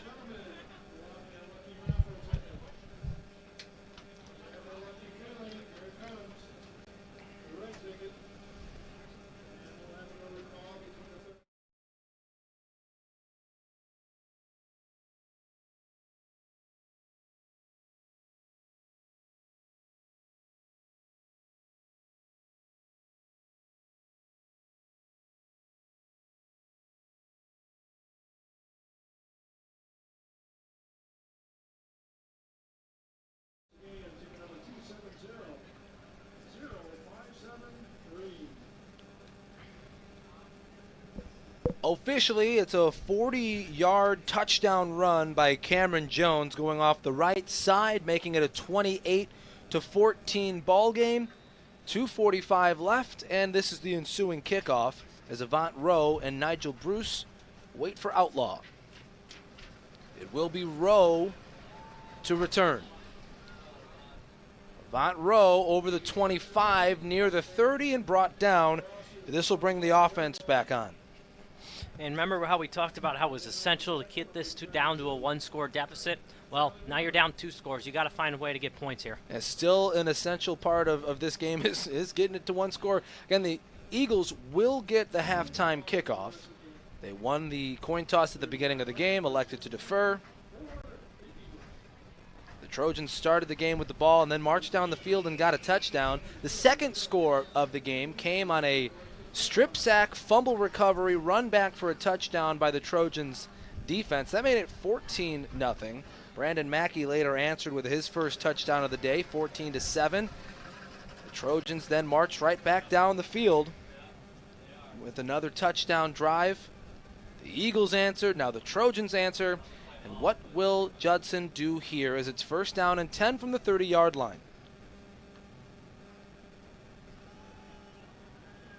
Pass over the middle is incomplete as West got a hand on it. I don't know why he stopped there. It almost like I think he heard the footsteps. Or maybe he thought it was one of those, what's the word I'm looking for? Stack? No, not stack. I can't think of the term. But yeah, he came to a stop there. I think maybe he thought he saw zone coverage and was supposed to just find the soft spot. No, that was man coverage. You want to keep running through it. The incompletion makes it 2nd down, 2:41 left in the half. Handoff goes to Mackey off the near side, breaks a tackle. Mackey looking for the sideline, got a blocker in front. Mackey all the way through the 45-yard line, of 1st down and more. Brandon Mackey up over 90 yards rushing in the first half alone and 2 touchdowns. Biggest play right there was the block, almost the pick by West. He didn't engage with his hands, he just lifted his shoulder. Great block. Another handoff up the middle. Mackey breaks a tackle. What else is new? Before he's met by a host of Trojans. Tackled for a gain of 2. Clock's going to roll here, and it's under 2 minutes now. You would like to see the Eagles try to get on this ball with a little bit more urgency. And it is exactly 2 minutes left in the game as another handoff goes to Mackey. Mackey breaks a tackle. He's got a first down and more, and the clock will keep rolling here. Inside the 40 goes Judson. Touchdown saving block by Ramon Davis, but I am surprised that they're not huddling as quickly, and Christian Miller looks really confused. Yeah, he wants more tempo, I think, too. Mackey comes to the sideline. Boyd in the backfield now. The handoff goes to Boyd, who's tackled for a gain of 2. The tackle goes to number 20, Donald Dillon. We've called his name a couple times today already. Yeah, really good job. This secondary can tackle. They certainly can. I think they've had to probably do that a couple times this season. You get good at that over the course of 11 games. 1:30 left in the half. Miller barking out orders. Still Boyd in the backfield. Mueller in motion to the left side of the line. 2nd down and 9. Handoff is a fake. Quick pass to Vickers. Vickers with Mahmoud in front. Vickers gets another block from West before he's kind of stopped up right there by a host of Trojans. A gain good enough to pick up a first and now a late flag. And Vickers took a really big shot at the end of that play. I'm thinking that this is going to be on Judson. This penalty, I think, is going to be against the Eagles. I think that it is too. For what exactly, I'm unsure. The two parties had subsided, it had seemed, but maybe words were hurled towards the other team. Stephen Williams, who's been somewhat of an instigator today, still was standing near the Eagles sideline, jawing with Judson players, or maybe even coaches for that matter. One of the coaches for Judson just told all his offensive players to get away from the ref. I think they were trying to argue right now with him. Brandon Mackey will sub in the interim between plays. Now, would this be an after-the-play foul? So could it be 15 yards, or could it be a first down and just then move 15 him back yards 15 back? yards back? Yeah. It might be, given that it happened after the play. We'll see the official ruling from Les Anderson, but that would make the most sense to me, is that would be an after-the-play foul. Still waiting as the referees sort through this. Yeah, all signs indicate this is going to be against Judson. So we'll see. A personal foul on the offense, unsportsmanlike conduct rather, on the offense. It'll be first down. So I think what we deciphered is correct. It was a first down, and the penalty will be assessed, I think. Let's see what actually happens here. We've lost Anderson's microphone again, so to be exactly sure, I can't be. I just simply cannot be. I will tell you there's 1:07 left in this half. The Eagles trail by 2 touchdowns, 28-14 the score. And so we were correct on that, Jared. 1st and 10 from the 43-yard line, and now we get a timeout. And so we will take a timeout as well here in Streamwood, Illinois. It's 28-14. The Eagles trail with 1:03 left in the half. Back in a minute on the Judson University page.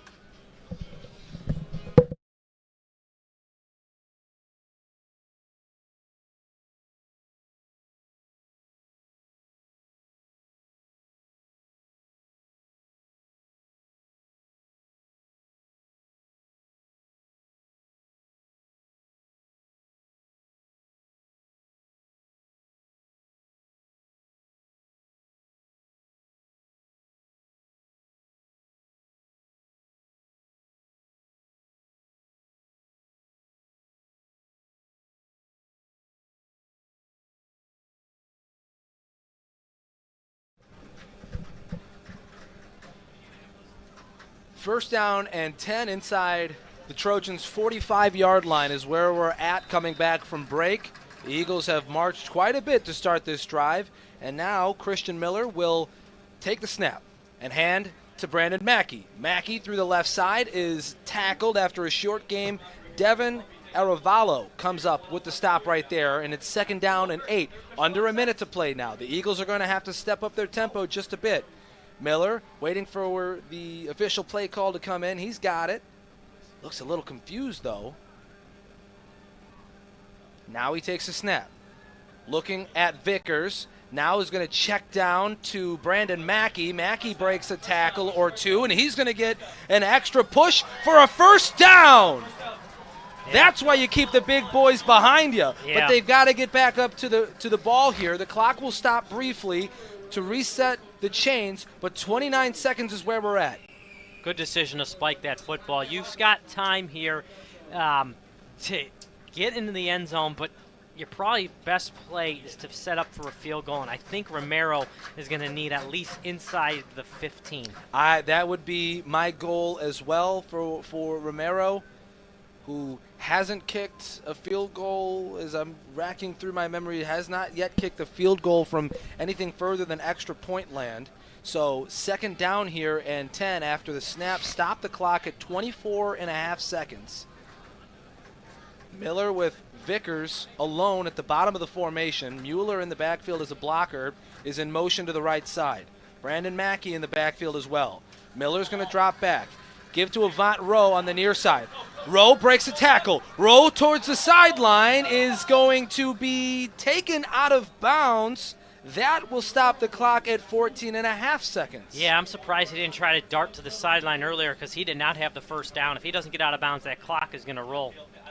And in that situation, second down, the first down isn't necessarily paramount to that drive. But what is getting out of bounds. And as we take a look, the Eagles... Well, they gave him the first down, too. The Eagles still have 3 timeouts. So it's still a possibility they can stop the clock if they're tackled in bounds. Yeah, with 3 timeouts, you can still even do designed run plays, too. Yes, you can. And we'll see what they do here at first down and 10. I think we're going to get a delay of game. Yeah. I was going to say, they were at the line of scrimmage for a long time. Delay of game, 5-yard penalty. Will stay first down. So first down and 15 with 14.5 seconds left. Not what you need here in crunch time. Again, if the Eagles are successful in any points here, it would be a tremendous success because they get the halftime kickoff as well. First and 15. Mueller in motion. Fake handoff. Miller going deep towards the end zone for West, and a flag.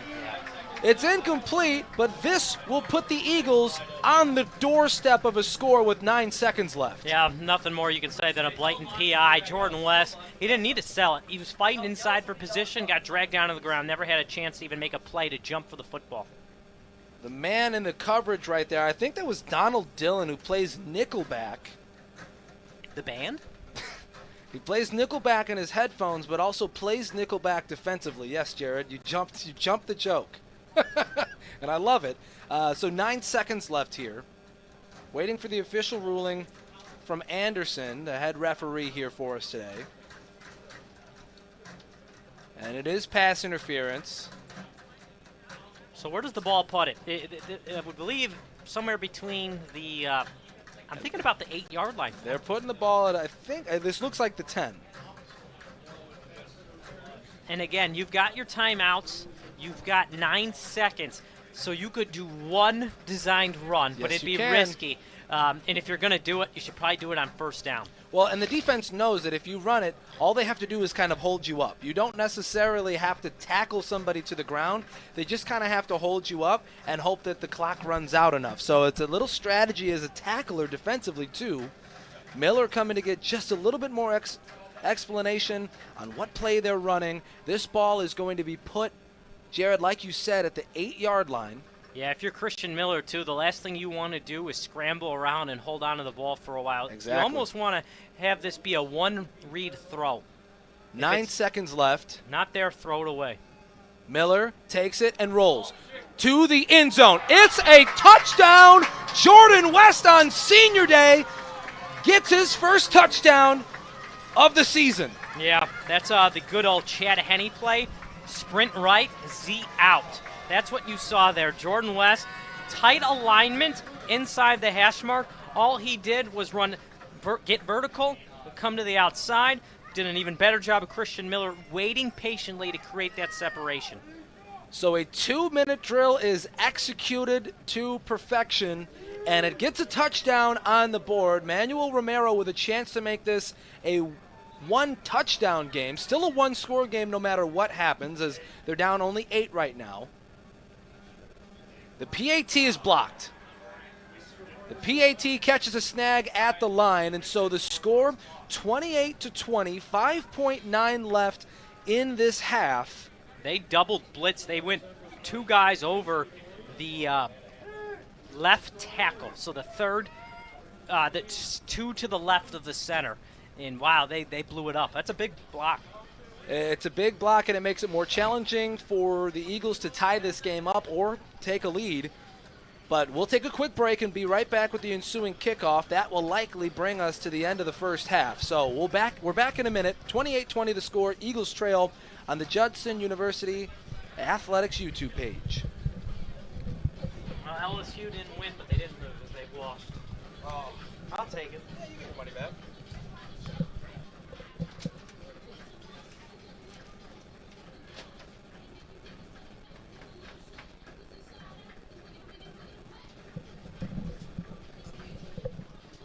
Coming back. Manuel Romero had his extra point blocked. He's now 2 for 3 on the day for PATs. But he's got the kickoff coming up here too. 5.9 left. Humphreys back deep alongside Jones. This could bring us to the end of the game. We could see one snap offensively as well, Jared. Yeah, I would have think even if they get the ball, they're just going to take a knee.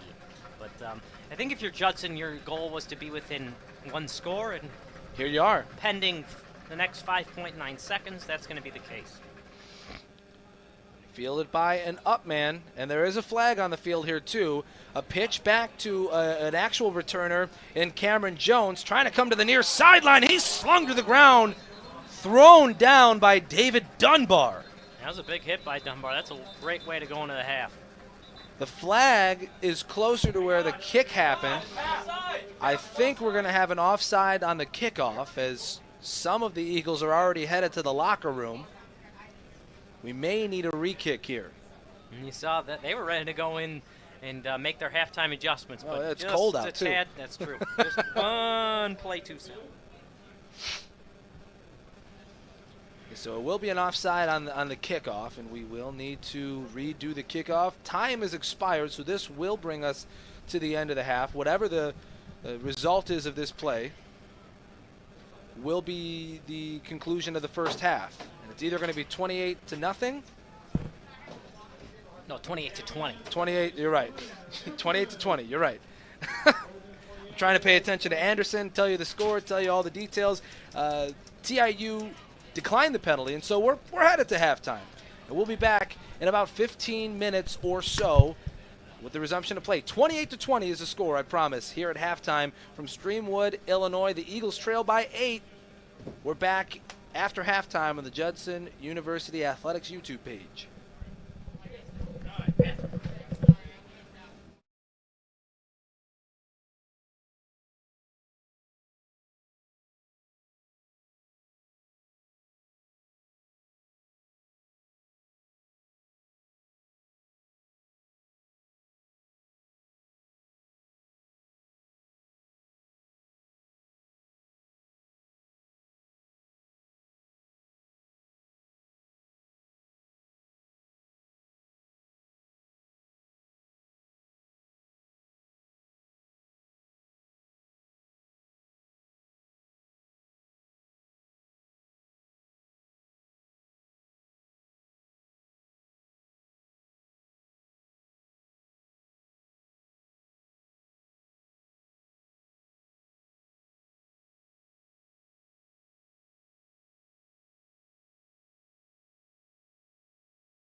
accounted for, I think you can call the first half a successful one for the Judson Eagles as they were able to put up 20 points in the first 30 minutes of play. The only problem is they let up 28 points in the first quarter, so that's where our score stands. 28-20. We're 2.5 minutes away from the start of the second half where the Eagles will get the opening kickoff. It's Ryan Sartori and Jared Schlensky with you on the call today. And Jared, I think the story of the first half has to be the running game of Trinity International, no question about it. They've got 239 yards of total offense. This is an offense that really struggled all season long, but man, they have gotten creative with their running attack today. They have 8 different guys involved in the running offense. 7 different guys involved in the running attack. They've put up over 150 yards on the ground, and this is a Judson team that has been pretty good as of late against the run, but give credit to this Trinity International team. They've done just a tremendous job of establishing the ground game. And now if you're Judson, you have just got to find a way to keep them out of the end zone. You can give up yards, but you can't give up touchdowns, and they're really struggling on both ends of that right now. Yeah, well, and I think that the Eagles have done a good job of stopping the run up the middle, but the stuff off the sides, and the wide receiver end arounds and things like that have been the Achilles heel of the defense so far. The biggest play from scrimmage in the first half and the biggest play from scrimmage in the game subsequently was a 40-yard touchdown run by Cameron Jones. That was a receiver end around off the right side. He broke one tackle and he was in. The other big touchdown run from Bryce Thurman was, again, off the side. He's a wide receiver, 28 yards and a touchdown. And that's kind of been the Achilles heel of the Eagles so far. Yeah, they've had a hard time keeping containment on the outside. Luckily, you've got a whole half to make some adjustments, and you're only down 1 score. Plus, you're going to get the ball to begin the second half. Offensively, after a really slow start in the first quarter, they picked it up in the second quarter. We saw that last week, and that come from behind win. And you can only hope if you're Judson, the same thing will happen again this week. Ovante Vickers has made some really tough contested catches, and I can't say enough about the blocking, not just from the offensive line, but from these receivers. Alex Stevens, before he got injured, had some really nice blocks. Same thing with Jordan West. And a guy that's gotten much more playing time than I anticipated today, the freshman Damon Mueller at the tight end position. He's been an extra offensive lineman to some extent, and he has looked very good. That's the freshman from Harvard, Illinois, Damon Mueller. Couple of positive notes for the Eagles. Number one, they put up 20 points in the first half. That's awesome. It's the most points they put up in the first half this season. Christian Miller is 10 of 13 for 122 yards and a touchdown. He has looked good, aside from one fumble that was returned for a touchdown by the Trojans defense. On top of that, Brandon Mackey, 23 totes of the football, is at 114 yards through 30 minutes of play. He has 2 touchdowns. Ovante Vickers has looked like a stud on his senior day. 6 catches, 78 yards. The touchdown through the air went to Jordan West. That's where we're at to start this second half. The Eagles getting ready to field the opening kickoff. They'll send Nigel Bruce and Avant Rowe deep to do those duties, and we're still waiting for the Trojans to break huddle.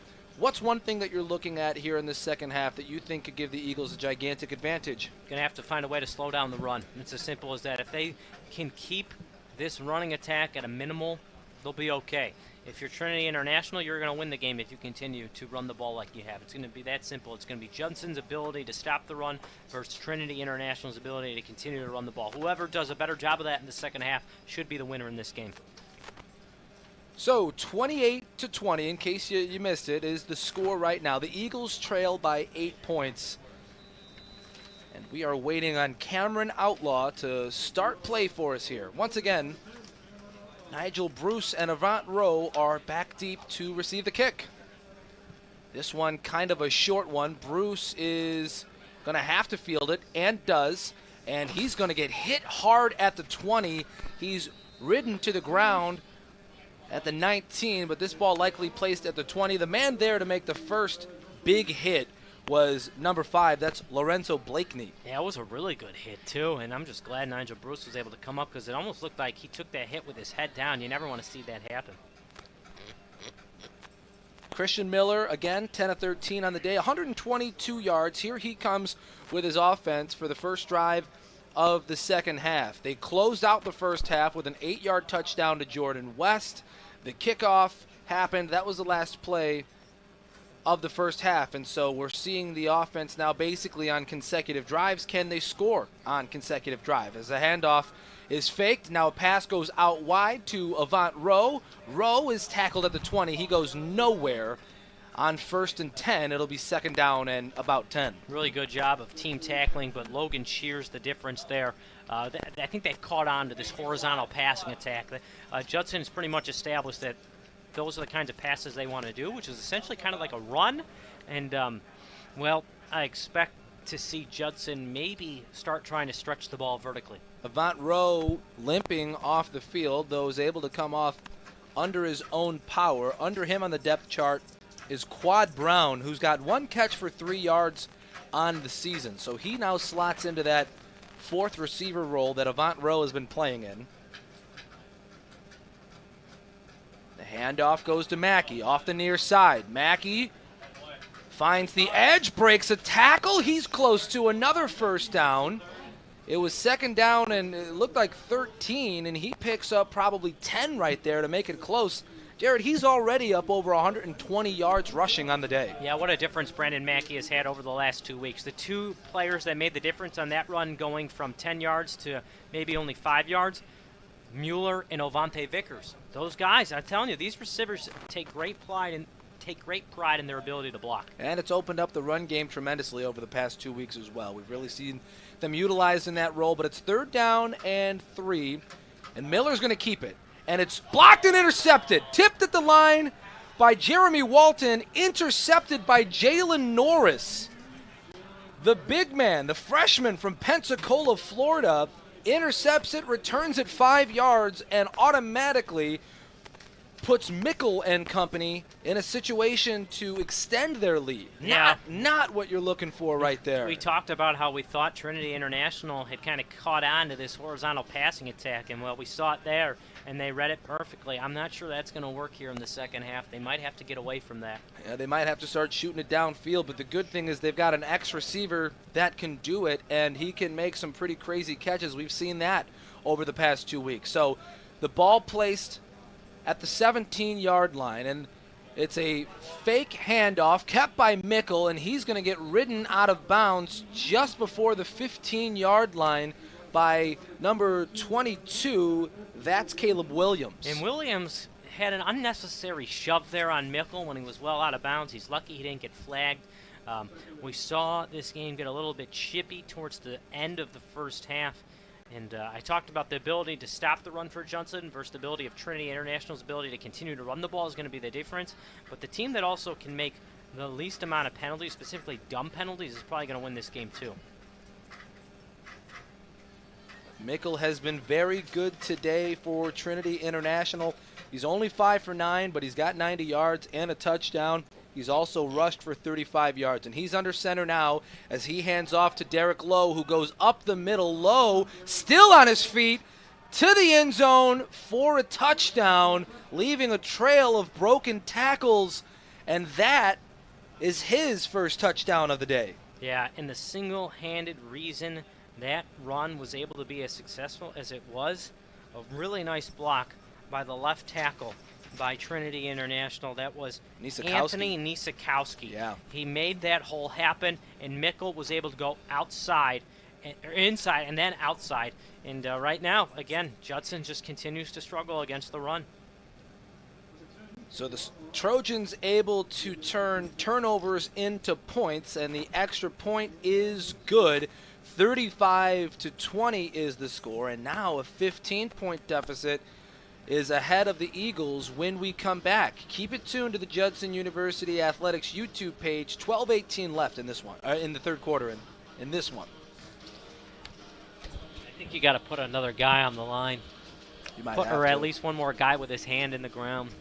Or I think maybe even on first down here, just come out and shoot a ball deep and try to scare him a little bit, catch him off balance. Well, I think defense is more of the concern right now. You talk about bringing another guy down in? Yeah, I mean, that too, right? Yeah, you got to find a way to stop because you're not going to be able to win if you can't stop the run.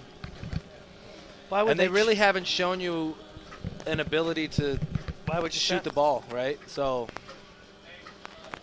all right. Coming back. 35-20 the score with 12:18 left in the third quarter.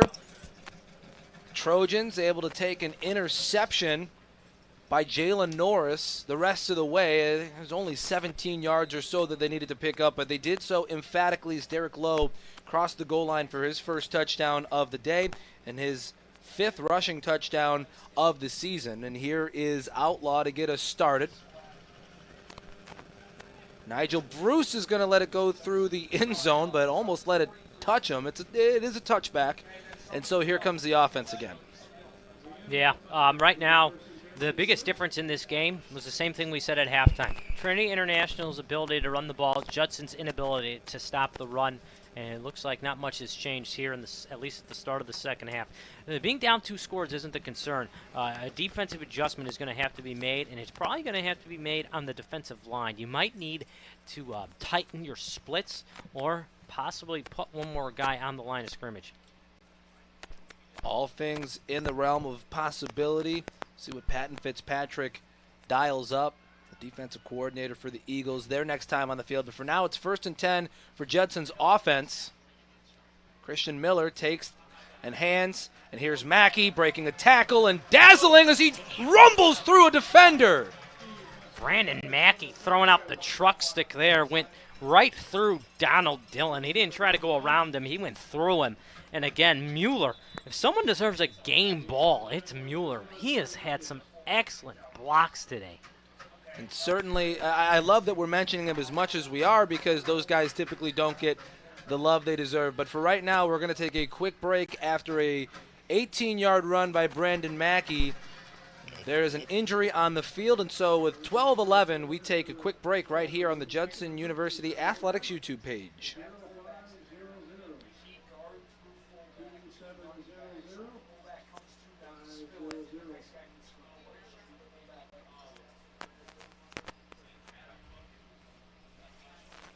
Try an onside kick if you score.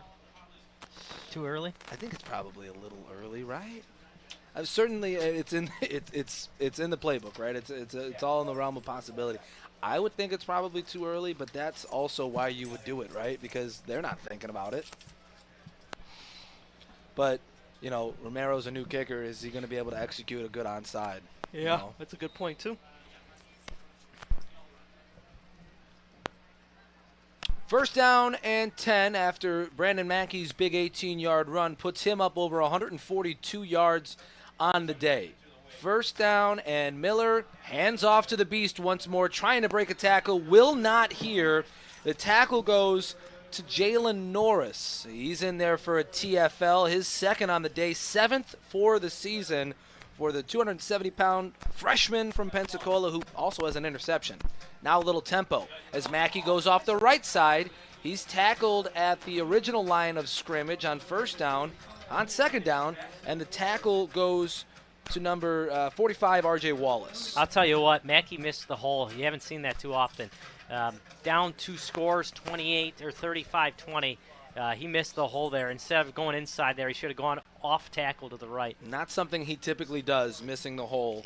This is a guy who's got plenty of yards to speak for on the season, leads the team in all-purpose yards, now with over 1,300 adding today's totals. Miller fires to the left side, little low for Vickers, and now it's 4th down and 10 from midfield. That's too bad, too, because if it was higher, he would have caught it, he would have been short, and chances are Judson would have gone for it. He had him there. And maybe even makes a man miss, you never know, and that's in the past now as it's 4th down and 10 with about 11 minutes left in the third. 15-point deficit is where the Eagles are at right now, and they're going to punt here on 4th down, though you always have to be weary in situations like this of a fake. You think that might be on the table here, Jared? Probably not. And you're right, as the punt is up. It's a very high punt. Lands at about the 35, rolls to the 30, and that is where the Eagles will touch it. And so that's where Trinity International will come back on the other side of this break. 10:50 left, 35-20. Back in a minute on the Judson University Athletics YouTube page. Well, here's the biggest drive of the game. Mm-hmm.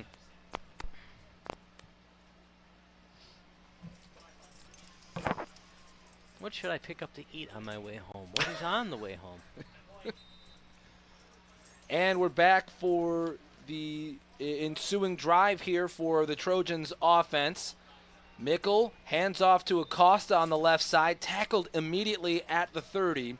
Second down and 10. And Jared, you say this is the biggest drive of the game. No question about it. Great job by E.J. Glover getting to the ball carrier right away, along with John Trell Mitchell.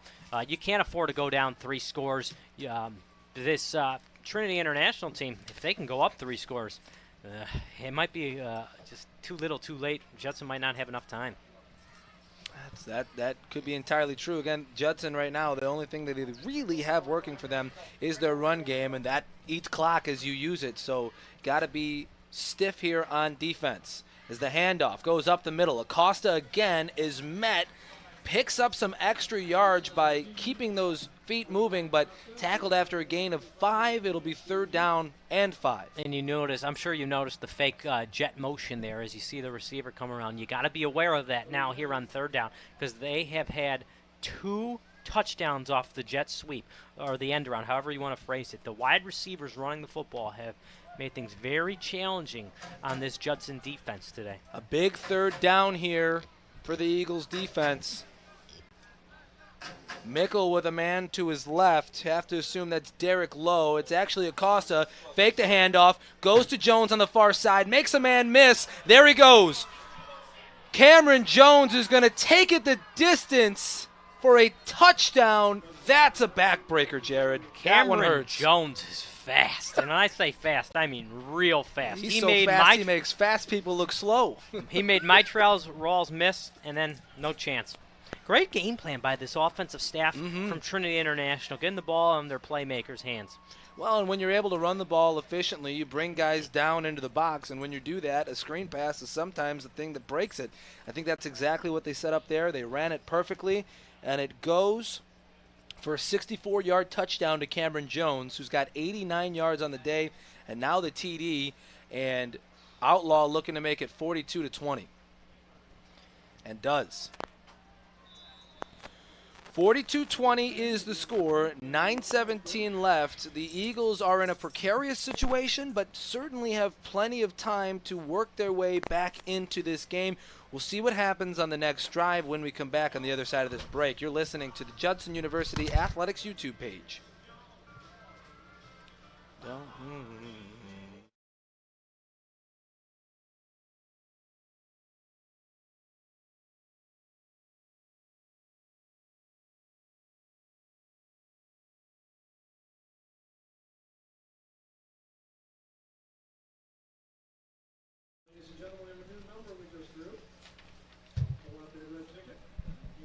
Coming back.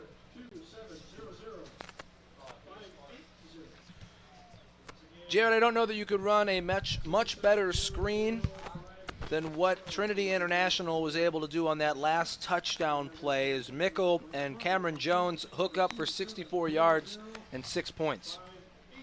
Yeah, what more to say? Cameron Jones, that man can run. And here's Jordan West on the kickoff return. West looking for a little space, slips one tackle, then is brought down at the 31-yard line, so that's positive yardage. As a returner, you're always looking for that 25. If you get anything additional, good on you. But here comes the offense again, and this is a drive they must come away with some sort of points. Yeah, and you want to score fast. It's not just score. You want to score fast, and you might even consider an onside kick, just seeing that how your defense has really struggled against the run and the short passing game. Yeah, if you do score right, that onside kick's got to be in the back of your mind at this point. Is we've got just about 24 minutes left in this game, 9:10 left in this quarter, the third. Christian Miller Two receivers to his left, takes the snap, now turns and hands to Mackey. Mackey breaks one tackle and is brought down by Logan Shears after a gain of 7. Yeah, and I'm surprised they're not on the ball right away. I mean, you've got to have the mindset that you're down 3 scores, and in order to do that, you've got to be on the ball fast. They are picking up the tempo, though, and here's Miller taking and handing again to Mackey, and Mackey coming off the near side. Mackey with a blocker in front, breaks a tackle. There goes Brandon Mackey, touchdown number 3 on the day. You said score quick. How about it? Brandon Mackey takes it the distance. Yeah, wow, what a run. 2 plays, and you have made this now a 2-score game. I think you have to do an onside kick now. It's within the realm of possibility, of course. Because of how quickly you scored right there, you may not have to rush it. Though the element of surprise is what works best on those onside kicks. We will see how it works. But, I mean, what more can you say about Brandon Mackey? When I talked to Dan Paplazik before the game, and that rush was 62 yards. When I talked to Coach Paplazik before the game, I said, this guy could be an All-American consideration. And he missed, 3 games in this season? He said, yeah, he's an incredible athlete. He's given depth to our offense. This guy rules. He's great. More or less. 29 totes, 211 yards for Mackey. There's an injury on the field. We take a break with 9 minutes left. Back in a moment, again, on the Judson University Athletics YouTube page.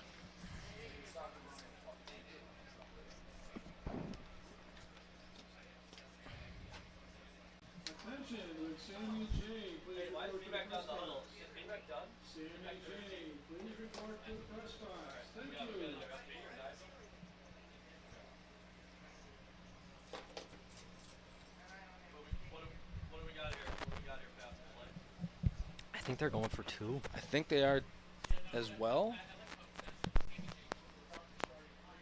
I can't do anything until they get this guy off the field.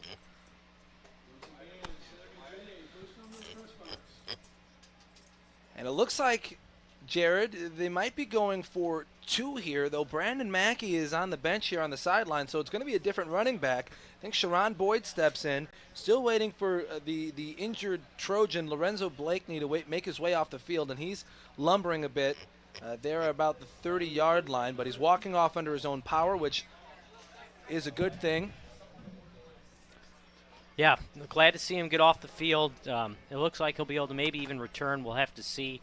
I'm a little bit surprised that Judson's going for 2 here, just because there's still so much time. Well, they missed the earlier extra point, so I'm sure this is an attempt just to get back even, make it a little bit easier to tie the game, right, in terms of points would add up. What we'll see here is it's a 3-receiver set. Mueller in there as a blocker. Sharon Boyd, the running back, to the right of Christian Miller. Yeah, I'd like to see Miller on the move here, maybe to his left. Jordan West is in motion. Now switches back the other way. Miller takes a snap and rolls that way. Miller looking for anybody. Fires towards the end zone. That's intercepted. He was looking for Vickers back and across his body. Took a lick after the play, too, by Jalen Norris. But the intercepting player, Stephen Williams, thwarts the 2-point try. Yeah, it was a really nice defensive stand. There was nothing there. Miller had to throw it. You got to at least give him a chance, and he did. But there was nothing there. And in that situation, you get one chance at it. You at least have to throw it there and see what happens. Maybe, Williams tips it up in the air and Vickers makes some miraculous catch, but no such luck. The 2-point conversion unsuccessful. 42-26, though, is the score after the 62-yard run by BMAC. Brandon Mackey up over 200 yards rushing on the day. We'll keep it here for the ensuing kickoff. But that was the type of quick score that Jared, you wanted, and now they have to come up with a big stop here. And they don't look like they're aligned for an onside kick, but I'll say this, Trinity International doesn't look like they're aligned to even recover an onside kick. So I think the best situation here is to kick an onside kick. But you look at that front line, everybody's on their toes. I think they're thinking about it, though they're not lined up for it. The Eagles just switched lines, essentially, on their kickoff coverage. Let's see. Ramiro kicks it deep. And it's fielded by Khalid Humphreys. Humphreys looking for a hole, tackled as he gets over the 40-yard line. Good starting field position for the Trojans, who converted from this area their last drive when it was a long play to Charlie Jones. Yeah, I'm surprised we didn't Cameron see the Jones. onside kick. Romero doesn't have the strongest leg. He has a very accurate leg, and obviously he's relatively new to the team. We've only seen him for the last 2 weeks. You don't know what experience he has with kicking an onside kick. But where this game stands, I thought an onside kick made a lot of sense here. Maybe keeping it in the back pocket are the Eagles. We shall see, as here's Liam Mickle once more, now up over 150 passing yards, hands into the belly of Derek Lowe, who goes for a gain of 4 on first down, 2nd down and 6. Good job by Josh Mason making that tackle. A little bit slow to get up there, but they are going to need this defensive line to win up front. That's not you need them to make tackles. They need to win at the line of scrimmage, and they haven't done that right now. Well, and you said even bring in an extra lineman, pack the box a bit more. Yeah, you know, narrow I don't know. up the splits. Yeah, I think tighter splits make sense. I like the fact that now you see the D ends a little bit less spread out. I think that's a good adjustment. The Eagles going with 4 men on the line as Mickle keeps here, and he's tackled after a gain of 2, 3rd down and 4, maybe 6. Yeah, in the second half so far, this Judson team has had a really hard time getting off the field. I wouldn't be surprised to see them play coverage here, because when you blitz a team that likes to get it out quick, usually you only have to beat one man. So I don't think a blitz here is the right approach. Desmond Hill Thomas is the extra defensive lineman that's being brought in to help try to corral this running game by TIU. Yeah, got to find Cameron Jones. 3rd down and 6. The pass over the middle is incomplete, intended for Khalid Humphreys. Now it's 4th down at midfield, and the offense doesn't look like they have any intention of coming out. I'm really surprised. Shocked, to be honest. You're up 16. You've done a pretty good job keeping this Judson offense in check. And now they will change. Yeah. Now the punting unit will come on. Though it looked like there might have been an offensive Bogart on the field. They stay there. No, they leave. And here comes Outlaw. I think this is 100% the right decision. This is his 2nd punt of the day. The first one went 45 yards. Yeah, Judson was a man short. They only had 10 on the field. No. Ryan Ote's counting the men in front of him, just trying to see if he's got the right coverage. Ote will field it inside the 20 and stumble down and be marked down. There's a flag back where he was too. Possibly too many men. I'm thinking they had 12 on the field. I agree with you. I think they had 12 on the field. Because Ote was counting. Noah Solis came in late on the play. It's possible that this was too many men. 7:25 left. 42-26 is the score. Regardless, it will be the Eagles football. They might make him re-kick. It wouldn't have been a 5-yard penalty, right? The offense doesn't... Illegal substitution, defense. 12 men on the field at the snap. It's a 5-yard penalty, which results in a first down.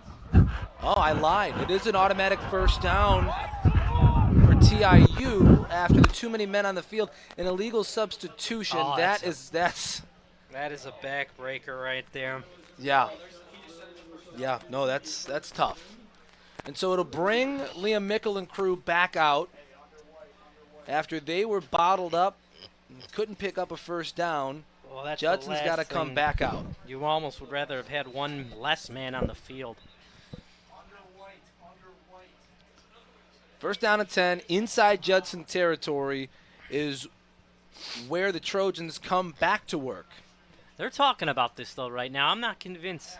I think they're consulting the rules here. Wasn't it less than 5 yards, though? Was it 4? I think it was 4th and 6. So that wouldn't have given them the first down. Wouldn't that have made it 4th and 1? I would think so, unless it's an automatic first down. But we didn't hear that from Les Anderson as an automatic first down. We just heard first down. I believed it to be 4th and 6. Either way, it's first down and 10 now for the Trojans. And it's intercepted!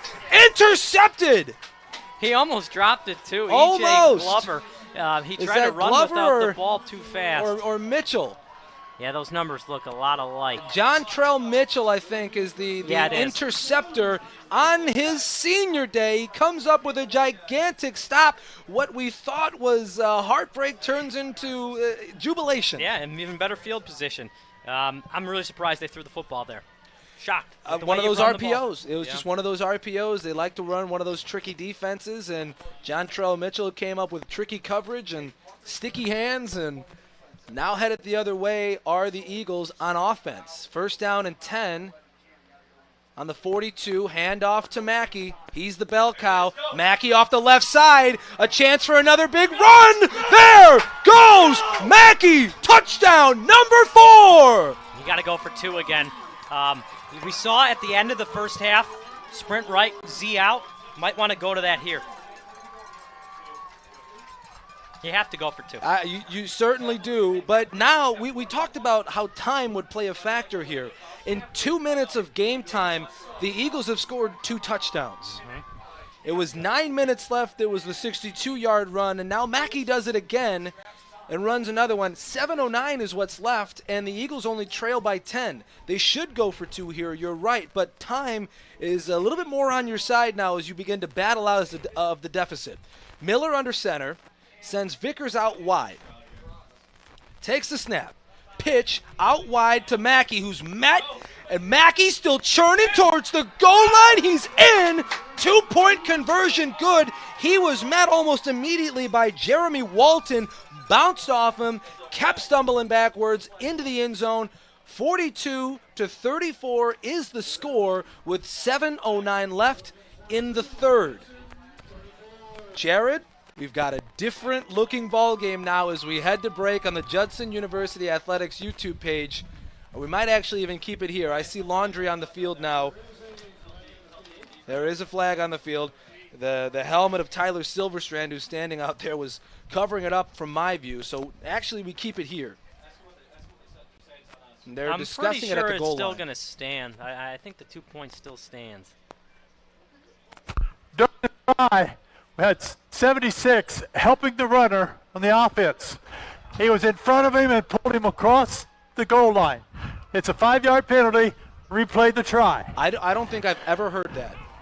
Usually you reward the offensive lineman for pushing or guiding their player into the end zone. I've never heard of a 5-yard penalty for assisting a runner into the end zone. Yeah, I've heard the rule before.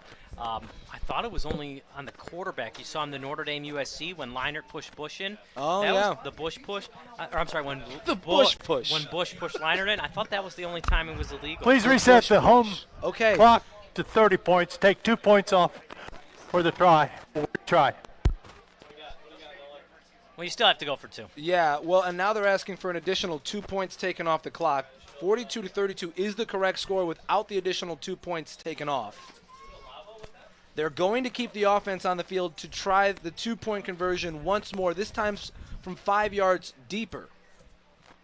The ball is placed around the 7, and here's Miller throwing towards the end zone, broken up. He was looking for Vickers, the coverage coming from Donald Dillon, the nickelback. And so the score officially, after the penalty for carrying a runner into the end zone, is 42-32, a 10-point deficit with 7:09 remaining. And we'll still keep it here as the kickoff is going to come pretty quickly here. Christian Miller took a good hit. Ronnie Wallace, there was a miscommunication on the line. He came in free, and he put a clean, hard hit on Christian Miller. If you didn't do an onside kick, the play on the previous kickoff, it doesn't make sense to not do it here. Down by 10, you're just going to need to continue to get stops. Even a field goal, you can live with them getting a field goal.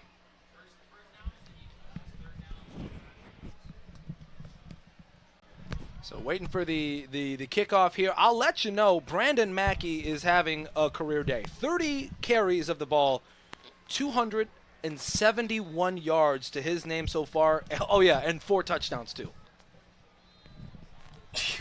Having a career day is Mackey, and the kickoff is a fairly good one, fielded by Khalid Humphreys as an up man, and he's tackled about the 40-yard line. So copy-paste from the last field goal, or the last kickoff attempt by Romero, And here comes the offense back onto the field for TIU. I tell you what, if I'm Trinity International, I would strongly consider doing the Wildcat and letting Cameron Jones be the quarterback. Let him facilitate that because his speed has been lethal. It has been. You would have to assume they haven't forgot about him. They just haven't had a chance to get him the ball again. But it'll be Mickle under center here as he sends Jones in motion to our side of the field.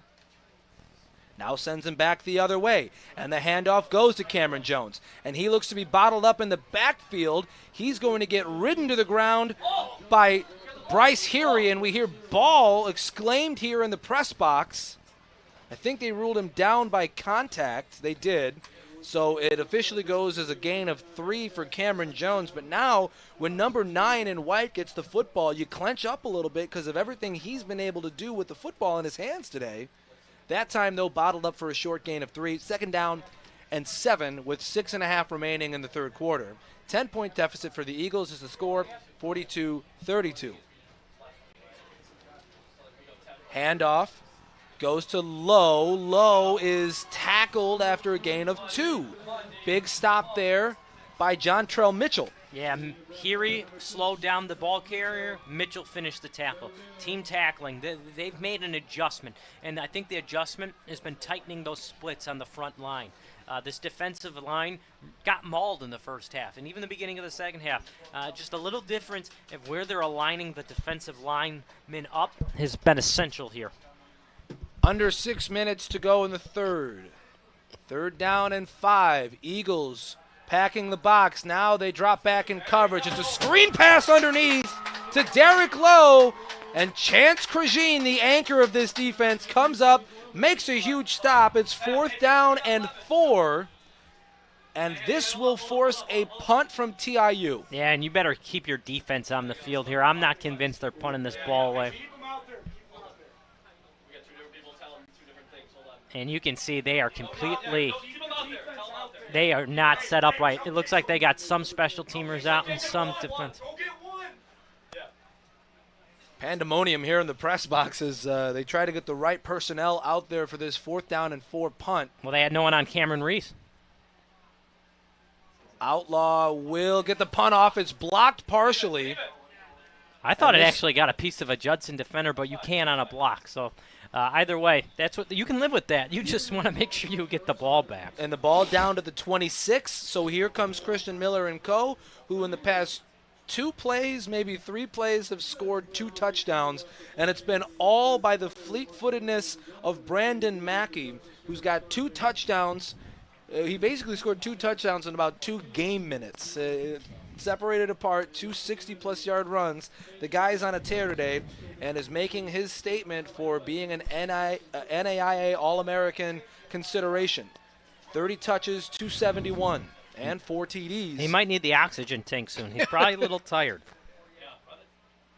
First down and 10 from their own 26. Miller takes and hands to Mackey. Mackey up the middle is stopped off after a gain of 4 tackle to Logan Shears. Yeah, this running attack, it's flipped. The script has flipped. Judson struggled against the run. Trinity International dominated the run in the first half. It's been the exact opposite here in the second half. Fake handoff. Pass goes to West. This one behind him and incomplete, a little low. I'll say this, though. That was not the smartest play by Jordan West. Yes, it was behind the line of scrimmage. It was a forward pass. But you got to run and try and pick up that football. You can never be too sure, especially with no replay system here. You always have to kind of chase that down. Can't drop your shoulders or your head. You must make sure that it goes well for you. So 3rd down and 6 here. And you got Avant Rowe lined up one-on-one with one single high safety. Do not be surprised to see Miller take a deep shot to the far right side, which would be the top of your screen. One-on-one coverage for Rowe and for Vickers here at the bottom of the screen as well. Mueller now into the slot, and a pitch out wide to Mackey, trying to make a man miss. He can't. He's tackled for a loss of maybe 3, and the tackle goes to number 0. That's Corey Watkins. That was a 3rd down play right there, Jared. Yeah, And I'm really surprised that they ran the ball there. Well, now Again, you no have more time on your side. Only down 10 now and still 4:05 in the third, so just under 20 minutes of game time left. Now you got to punt. You have to. Yeah, 4th down and 9 here. Dunbar on for another punt. His last one was very high and rather short, but took a favorable bounce. Dunbar gets the punt away, end over end, lands inside the 50, rolling inside the 40, inside the 35, and down at about the 33. There is a flag. We'll see what that is, but David Dunbar has been very good at punting the football today. Yeah, my initial reaction is that Judson didn't have enough on the line of scrimmage. I'm thinking that this is on the Eagles. Well, it comes off the placement of the flag is off the ball a little bit, so I'm looking for maybe illegal contact or a block in the back or something for where it was thrown and from whom it was thrown, as a back judge came in and launched that in. Did one of the gunners for Judson intentionally go out of bounds too? Maybe. We'll see. We're still waiting for Anderson, but I think we have his mic back. Final notes here with his side judges, but that 3rd down play call was something I think you had to go to because of how successful Mackey has been. But where you were on the field, if he doesn't pick it up and you set up 4th down, you kind of set yourself up for a punt. I guess you roll the dice there and you feel okay given the fact that Mackey's up over 270. Yeah, why not, right? Give it a go. Mackey's turned There's no foul for holding on the kick. great First runs down. into he's turned mediocre runs into great runs. He's turned something into nothing into something. Yeah. Well, now your defense is out there. You're starting to get a feel for this, but you got to lock in. You got to highlight Jones, number 9, Cameron Jones. Anytime he's on the field, you got to find him, and you probably need to start shading a second man towards him because his speed, he's arguably been just as big of a factor in this game as Brandon Mackey has been. Well, you can circle him on the far side of your screen as he's aligned a little bit closer towards the slot. He did get the ball on the last offensive drive, though it only went for 3 yards. Speed was bottled up on that play. 1st down and 10, and the handoff goes to Lowe, and he's met immediately. And that looked like E.J. Glover getting in there. Yeah, E.J. Glover was the man that finished the tackle. It was actually, I believe, Jontrell Mitchell along with Malik Rowe who got there first. So a big play there. Comes up with a TFL, does Jontrell Mitchell.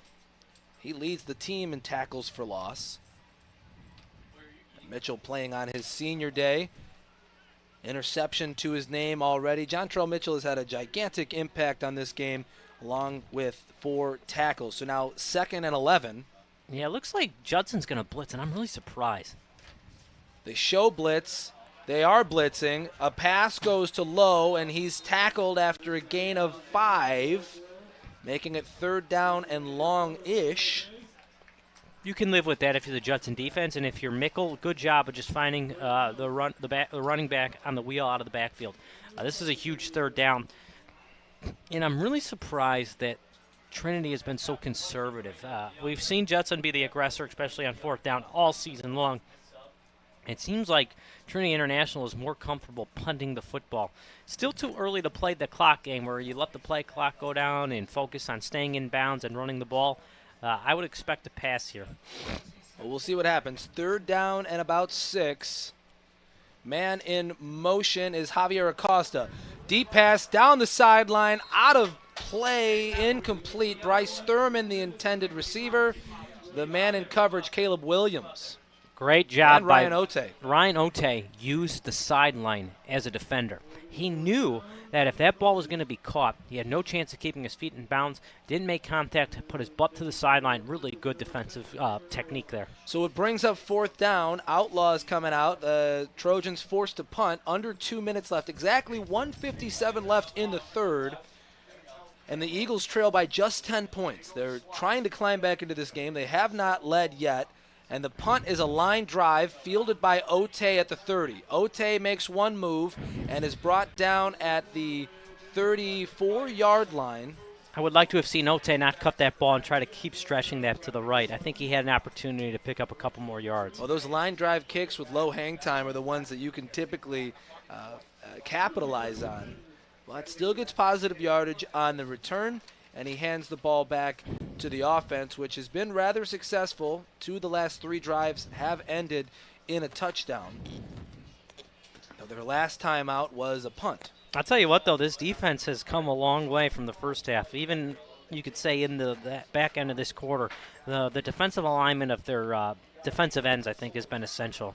I thought they were too wide with their splits early on. They'll tighten them up, and they've made every run now go to the outside.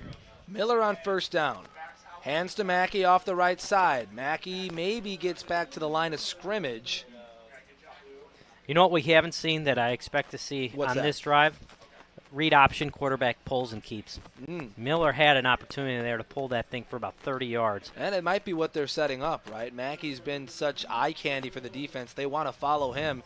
If Miller thinks he can leg one, why doesn't he keep it and try going off the side? You're right, Jared. Love the passion right now from Savion Hill. He's trying to fire up his guys. 2nd down and 9. One high safety man coverage on the X and Y receivers on the outside, and a quick pass goes to Mackey. Mackey's got no blockers in front, but it doesn't matter. He's going to make something out of nothing. Mackey with a cut at the 40, and he's tackled at the 38-yard line. Brandon Mackey is a magician, making something out of nothing. He's lucky he didn't get called for illegal hands to the face. I thought he stiff-armed and grabbed a hold of the opponent's face mask, the defender's face mask. But either way, you're going to take that, and you got to keep getting him the ball. Tempo for the Eagles now as Miller hands to Mackey. Mackey off the left side with a block from Vickers. Mackey shoved out of bounds. Oh, no. Picks up 12, and Mackey's slow to get up. Yeah, and this is where you probably get him a breather. And I think we got a flag here. I think it's going to be on Jordan West. Now, do we have a flag on the field here, Jared? What's the? I don't know the answer to that. I didn't see one fly, but the way that the officials are talking. Offense, number 67. It's a 10-yard penalty from the spot of the foul. Still first down. Got it. So a hold on Mahmoud Jihad is going to take that gain away from Mackey. Yeah, I didn't see it. I didn't either. And we've got correction, it was 61. 61 on the hold. Again, the Eagles trail by 10, 42-32 the score. It'll be first down and 16. Nigel Bruce in, Mackey on the sideline, and two receivers to the left and to the right as Mueller options into the slot. Miller drops, steps through some pressure, fires deep for Vickers, who makes an adjustment, but I think he's just out of bounds. Yeah, it's actually illegal touching. Isn't that a penalty when you're the first one to touch it and you go out of bounds? It might be. I don't think they're going to throw the flag there. I think they just mark it an incompletion, but man, Vickers almost made a great play. A great effort.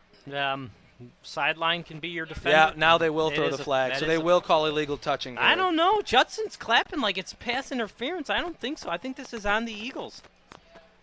Well, now we have to wait for the meeting of the officials here as they talk everything over very thoroughly here with 23 seconds left in the third. Yeah, it looks like they're going to call defensive pass interference, and I think this is a break for Judson because I didn't think he was forced out. Flurries began to whirl here at Millennium Field in Streamwood, Illinois, where the Eagles trail 32-42. Brandon Mackey has over 270 yards rushing. He also has 4 touchdowns. The leading rusher for defense, number 2. 15 yards from the previous start. And now only down 10, going into the fourth quarter with the football. There's no need to panic. A touchdown here is essential. Yeah, I cut off there by Les Anderson, who informed us it's a 15-yard penalty and an automatic first down for the Eagles, which we loved. Just to complete that thought, Derek Lowe, 12 carries, 73 yards, is the leading rusher for Trinity International. He has a touchdown to his name as well. So it's been all about the running game today. This could be the final play of the third quarter with 23 seconds left. Miller getting final instructions. Play clock will start now on the official's whistle. I don't even know if you have to snap this football. If you don't like, you've had a lot of time though to get the play. I would think you would run at least one more play. First down from the 30. Jordan West in motion to the right side of the formation. Handoff goes to Mackey. Trying to bounce it off the right side. Gets a block from Mahmoud Jihad. Mackey might break another, but he dances out of bounds. 2 flags fly, and this one's probably coming back. Yeah, right side. I believe it was on the receiver, West. This one should come to the booth pretty quick here. You still, again, this fourth quarter just won't start. You see it go from 30 to 22 to 14. They're dragging this third quarter out as long as possible. We're getting a lot of flags, a lot of late flags here. Here's Anderson. Personal foul, blindside block, number 17 on the offense. 15 yards from the spot of the foul, remains first down. On West. Yeah, well, and that basically negates the pass interference call, or the holding, whatever it might have been against Devontae Vickers on the near side. And so now it's first down and forever for the Eagles as they'll try to work out of this now. And this is all about staying on task. You got to pick up about 6 yards per play here, but you can't think about it like that. Just try to be as efficient as you can with the ball in your hands. Under 10 seconds left in the third. I don't think the Eagles are going to snap this. No, they won't. And we're going to head to the fourth quarter. Hold your fours up, Eagles fans.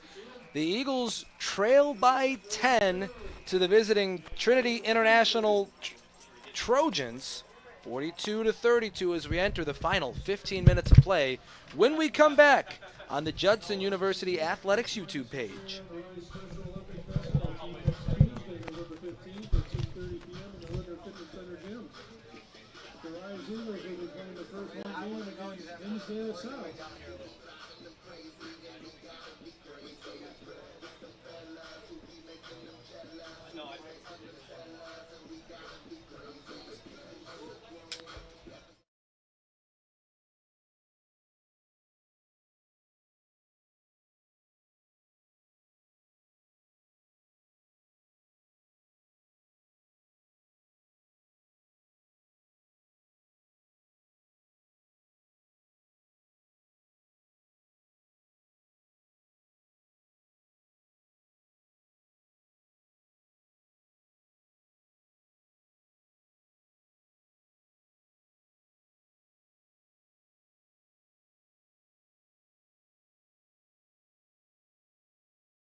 I was going to say, just plug it in.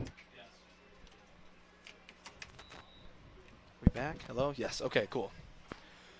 Little technical difficulties, but Jarrett, we're back. 13:08 left in the fourth quarter, and TIU coming back out on offense.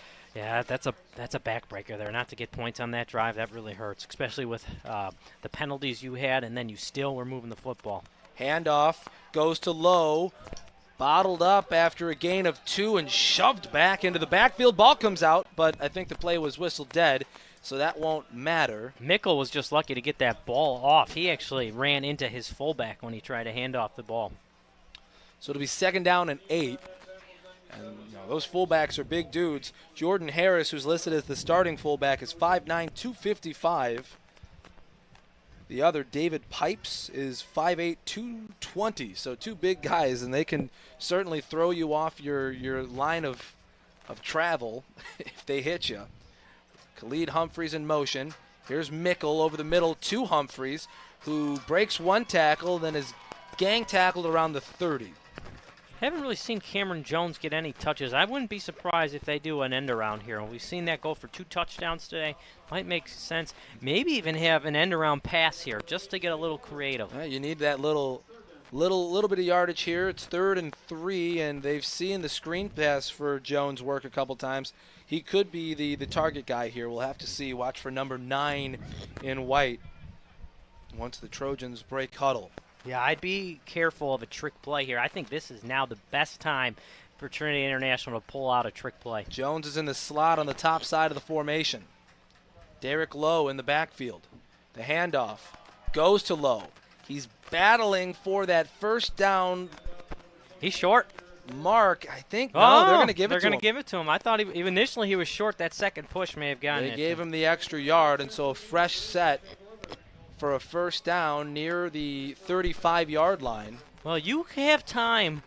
You can give up a field goal here, but you want to get off the field with about, at least, you need to have the ball back with 7 minutes. So your goal is to either give up a field goal or to get the ball back in the next 4 minutes. The clock is your enemy just as much as the scoreboard is. 11:11 left in the fourth quarter. Make a wish, Eagles fans, as it's 42-32. First down from the 34. Mickle. Hands to Lowe. Off the right side, he's bottled up for a gain of 2. Job by Josh Mason, plugging up that hole and allowing a backer to come in and finish it off. We called his name a lot last week. Today, Mason has 4 tackles with that one. He's been stout all season. You can put him at nose tackle. You put him at 3 technique. He's been great. You can put him over the center as a 0 technique. He's been great. So now 2nd down, and we've mentioned how dangerous Cameron Jones can be. He comes to the formation on the bottom side of the screen alongside Khalid Humphreys. And doesn't look like he's going to have coverage on him right off the bat. And now Mickle steps up through some pressure and throws errand for Derek Lowe. But that one could have gone for a lot because there was nobody in front of number 21. Great Derek job Lowe. by Mickle, extending the play, made the right decision going to the back. It's not even that it was a bad pass. Just put more air under it. You don't need it to be a dime. Yeah. Put more air on it. Even if you threw it behind him, your guy was going to pick up the first down. And he can run right under it, right? So now clock stops on 3rd down and 8. With 10:13 left and a 10-point lead for the Trojans.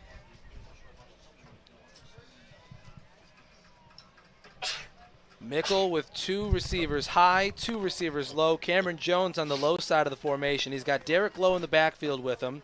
Mickle barking out orders for this 3rd down play. As he rolls out of the pocket to his left, now fires to the sideline, and it's incomplete. Bryce Thurman was the intended receiver. On the coverage there, looks like Maitrez Rawls. It was a great throw. It's a ball Thurman needs to catch. It's a tough catch, but it's one your receiver needs to catch, especially with such a tight window and that ball put only where the receiver could catch it. I don't want to say Judson caught a break, but that was a ball that could have been caught. I think Jalen Lemon was there man-to-man. Rawls came down over the top. And now it's 4th down and 8. The punt team is on, but it's max protect in the punt coverage right now as Judson's weary of a possible fake. Ryan Ote, the deep man. 10:07 left in the 4th. A long line drive punt. Ote fields it cleanly. Ote gets one block and now is running backwards and is tackled at the 15-yard line, Jared. I think he fielded that at the 20 and was trying to make something happen and just couldn't. I don't mind him trying to do that. Again, you lose 5 yards, and if somehow you break free, you've got the potential for a big pickup. I don't mind that decision. Under 10 to play in the game. The Eagles have to find some sort of points here, you would think. It's going to be Christian Miller and co. when we come back in just a second on the Judson University Athletics YouTube page. I was even thinking just laying out for 10 seconds just to stop talking. So I was even thinking about just laying out for 10 seconds.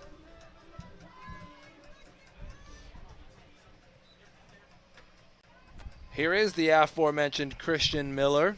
9:54 left. Got to lead a successful drive here for the Eagles. He's got Mackey in the backfield with him. Fakes the handoff. Fires deep down the sideline for Vickers. He can't make the adjustment, and it falls incomplete on the coverage, Stephen Williams. So if Williams doesn't get his head turned around there, it's probably PI. Other than that, terrific coverage. Good route, a good ball, just better coverage. And we've seen Miller throw a couple of really nice-looking deep balls today. That one was on target. It's just Vickers couldn't make the adjustment because of that excellent coverage that you alluded to, Jared. And it is Ryan Sartori and Jared Schlensky with you on the call here as we get 2nd down and 10 at the 20-yard line. I might try that again. Jordan West in motion. Miller gives to Mackey off the left side. Mackey finds the hole and is tackled by Ramon Davis. And it goes for a gain of maybe 3 on 2nd down to make it 3rd and 7. So if you're Judson, your goal is to score before the 3-minute mark. That gives you a chance to use your timeouts, and then obviously you got to get a stop. A long way to go here as the ball rests on the 23-yard line. The main focus right now is picking up enough for a 1st down to keep you going. Yeah, they're taking a lot of time here. 3 receivers set to the bottom of the formation. That includes West and Vickers, and it's going to be a fake screen to Vickers. Fired across the middle for Mueller, and Miller just missed him. He had him, too. And he's looking for roughing the passer. I think you have to go for this. I think that you're 100% right, but this is also do or die time if you do. If you don't pick it up, you set TIU up in A++ field position. They could convert and put you down big. So Paplazik and his coaching staff are electing to go with the punt team here. And Dunbar will kick deep to Cameron Jones. Yeah, I'm surprised they're not going for this. Especially with the way your defense is played and how a field goal would mean nothing. Here is the punt on the sideline, takes a favorable roll and goes out at the 40-yard line. So still good field position for TIU, but the election for the punt there sets you up in a much better spot when we come back on the other side of this break. 42-32, 8:55 left in the game. Back in a minute on the Judson University Athletics YouTube page. He had his tight end, too. Yeah, he was butt naked, wide open, streaking. Butt naked, wide open. I don't know if Oh, time for football. 1st down and 10 from the 40. Mickle and company take over on offense again. Handoff goes to Acosta, who goes for 10, and the ball comes out, and it's recovered by the Eagles.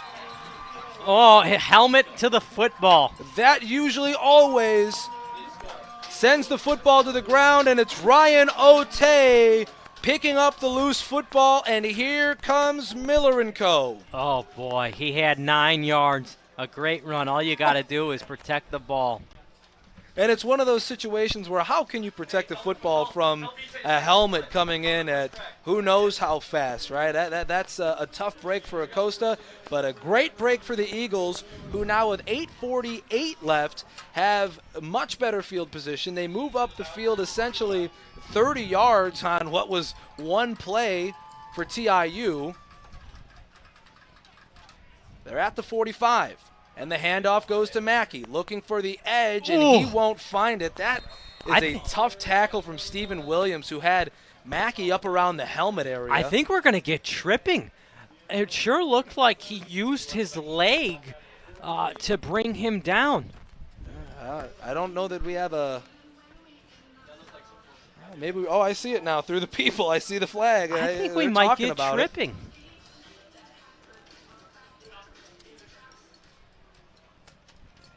Yeah, they're pointing that there's going to be a penalty against TIU, it seems. Personal foul, face mask. Okay, face mask. Number 2 on the defense. Sure looked like he 15-yard penalty from the end of the run. Down. First down. I don't know about they're going to get a face mask against Stephen Williams, who tackled Brandon Mackey. Like I said, he was up around the head a bit, and that always looks uncomfortable, but it's technically a legal play to tackle up around the head, as long as it's not helmet to helmet, or leading with the crown of the helmet, right? But that time gets a little bit of the face mask, an extra 15 yards added, and now Judson in TIU territory with a fresh set of downs at the 40-yard line. 8:30 left. Nigel Bruce in motion. Handoff goes to him with a couple of lead blockers, and Mackey's going to get tackled in the backfield. Corey Watkins coming up with the TFL. That's a huge tackle. That's a great tackle, too, because I believe he was going to be able to turn the corner for positive yards if he doesn't make that tackle. Second down and 11. Now, what do you draw up here, Jared? You got to find a way to take a shot vertically. It doesn't even have to be Ovante Vickers. They've been giving you one-on-one on the outside, even if it's Avant Rowe or even Jordan West, you've got to take that vertical shot. We haven't seen Alex Siebens in some time. He left in the first half with an injury, and we've seen a lot of Damon Mueller. Yeah, it looked like a knee injury. We got one-on-one coverage at the bottom of the screen, but the handoff goes to Mackey. Mackey gets stopped up just at about the 35-yard line, now rumbles forward. He needed the 30. I think he's going to be shy by about 3 or 4 yards, and it'll be third down from there. Yeah, I think you got to go with the mindset we're going to throw this ball, because this is essentially like second down, because you know you're going to go for it on fourth down. Avant Rowe, Damon Mueller, Jordan West, and Ovante Vickers are the receivers in the formation as it stands. Brandon Mackey is the running back, and of course Christian Miller mans the offense from the quarterback position. Mueller now shifts again on third down. High snap, and it's fumbled, and Miller falls on it. But that is a not so advantageous result for a play that you needed a big play on. That's a killer right there. A good job of getting the ball back, but you have no choice. You have to go for it, and that's a really risky timeout to use, because now if you need those timeouts later in the game, you're going to have one less. Yeah, well, with fourth down and extremely long circumstances, we're going to get a timeout with 6:40 left. The Eagles trail by 10, and we will take a quick break on the Judson University Athletics YouTube page.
Fourth down and 14 as we come back here, Jared. What do you think they draw up? Yeah, I think you got to find a way to get vertical up the seam. I think Mueller makes the most sense up the middle here. They play off, give a little cushion from the line of scrimmage. It's going to be a pass play. Miller loads up and throws it. There's got to be a flag there. He tackled him. Oh, that's bad. Oh, that's a missed call there by the officials. Oh, he didn't even give him a chance to catch the ball. That's PI. He tackled him. And that's a missed call. For all the flags we've seen today, you would think you'd see one where the receiver's getting dragged to the ground while the ball is in the air. It should be PI and a first down. Instead, here comes Mickle & Co. Yeah, that's a missed call. Not a bad call, just a missed call. Watch it back on the replay from the YouTube stream here, and yeah, he got dragged down by the jersey. That's a missed call, but now with 6:33 left, the defense needs to come up with a big stop as Acosta, who fumbled on his last carry, goes for 2 on first down and makes it 2nd and 8. Yeah, I think if you're Poplazik, too, you might even consider using your timeouts here. He's got 2 left. Just because you're down 2 scores, you want to preserve the clock. If you score, then you kick an onside kick. Give your guys as much time as possible. Again, TIU views this as a rivalry game, and to some extent the Eagles do too. You definitely want to come up on the right side of your rivalry games. Under 6 to go in this game as the Eagles trail 32-42. 2nd down and 8. Mickle's going to drain as much clock as he can. He takes the snap at 5 seconds left on the game clock. Handoff goes through the left side for a decent gain on 2nd down. Picks up maybe 5 to make it 3rd and short, and Acosta the ball carrier. And you see I had 2 hands wrapped around that thing? Yes, I did. He's double checking. So now 3rd down, and certainly if you come up with a stop on 3rd down, you may be using that 2nd timeout here. Inside the 50 are the Trojans, and just by a hair are they in Eagles territory.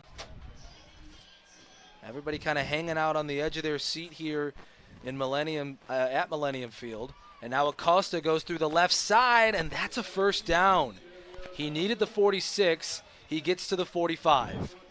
Oh, I think this series is when you got to start using your timeouts. Yeah, this might be the one, and the clock stops momentarily. Now it rolls again as we are under 5 to play here from Millennium Field, and with each second that passes, the opportunity to pick up a win if you're the Eagles starts to get a little bit bleaker. Somebody's got to make a big play here. I think it's pretty obvious this ball is going to be kept on the ground from here on out. They have no reason to throw the ball, right? None. Wouldn't make any sense. So the Eagles will pack the box, and the handoff goes to Acosta, who picks up a decent amount here, maybe 3 on first down. Or they actually only say 1. Where he finished and where they marked it aren't the same, but it's 2nd down and 9, and the Eagles and us will take that. Timeout is called, and I think we'll take a break right along with them. 4:14 left, 10-point deficit for the Eagles. Keep it tuned to the Judson University Athletics YouTube page.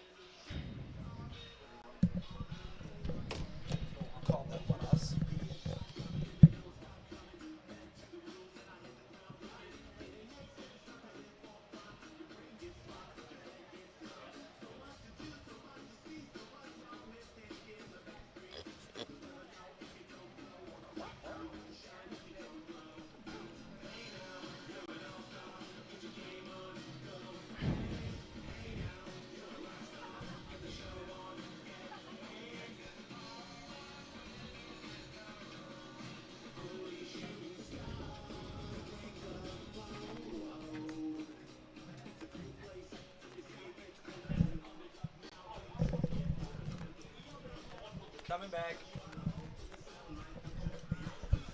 2nd down and 9 as we come back from break, Jared, and this is now crunch time. You start calling those timeouts. You're saying, all right, this is the series that we must come up with a stop. And down 10, you're going to need a quick score on the other side of that as well. This is where things have to start happening right for your football team.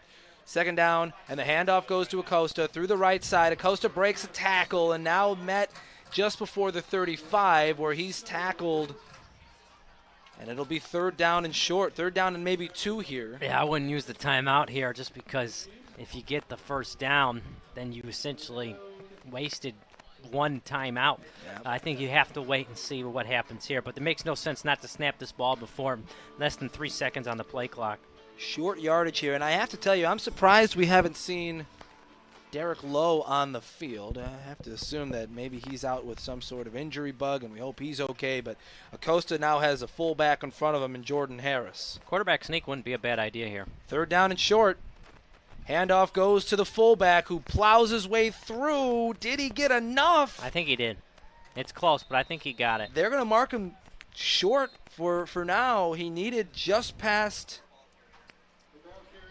Maybe they will give it to him. I it thought looked like had he it. needed the 34, and he only got to the 35. One official said first down, the other said no, and on the far side it reads 4th Timeout, down Judson. and 1. It's our And third what do you and do final here if you're the of the Trojans? half. You punt.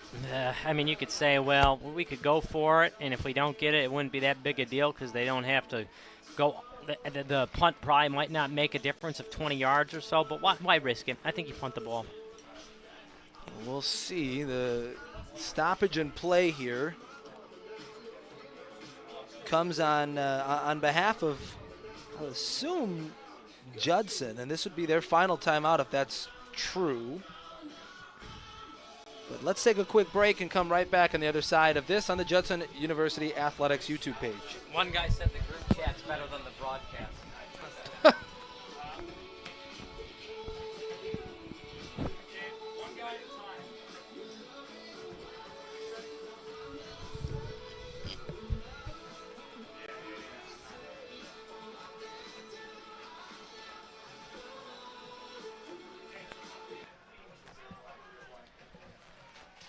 And we're back. It's 4th down and 1, Jared, and they're going to go for it. Yeah, I'm kind of surprised. I think the best situation here, or the best play call here, is a quarterback sneak. Jordan Harris in the backfield. And somebody started early. Who it is, we'll find out. But there's going to be a penalty. Either the offense or the defense jumped early. I thought it was the offense, but it was close. Referees are going to talk it over. I would say the outcome of this game hinges on this call. Yeah. TIU is pointing over towards Judson. Judson's pointing over towards TIU. Here's the call from Les Anderson. False start. Offense. The back was moving forward before the snap. And that's huge. 5-yard penalty. Still, have to punt. 4th down. I think this completely changes what you do on 4th down if you're TIU, and they will take the offense off the field. Punting unit coming on, and the Eagles have an opportunity here. Still 3:19 left. They will have a chance to score quickly, possibly get that onside kick that you've been alluding to, and maybe get an opportunity to win this game. There's a lot that has to go right. There's some extra time that we have now, given that somebody called a timeout, and I think we're going to take a quick break. No, sorry. We'll keep it here. We'll keep it here. We'll keep it here. It's tough to figure it out sometimes, but we're working through it live on the broadcast right now. And so the punting unit is on. You know, one of the returns that you see is one guy pretends like they're going to return it, and the other guy's on the opposite side. Might not be a bad idea to keep 2 guys back there. The Eagles having a hard time with their alignment on punt returns today, and this is a good one from Outlaw that's going to land at about the 15-yard line and take a bounce back towards the 15, kind of stayed neutral on its bounce. And so the 15 is where the Eagles go to work, and they've got to score quick. No doubt about it. I think you have to go no huddle, all pass, spread formation.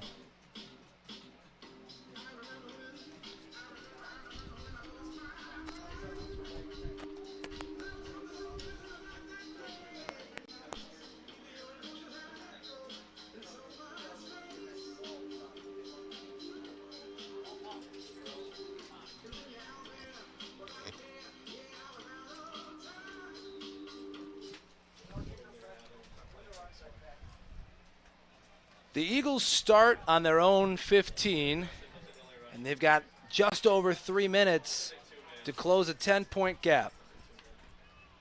Miller takes the snap. Looking for Vickers, who bobbles and drops it. The coverage there by Stephen Williams III. He came in and kind of swatted it away, and it falls incomplete, 2nd and 10. Yeah, just a tad too high. Other than that, it was a great designed play. It was the right read, just a little too high on the throw. So they come out in a familiar formation, too high, too low.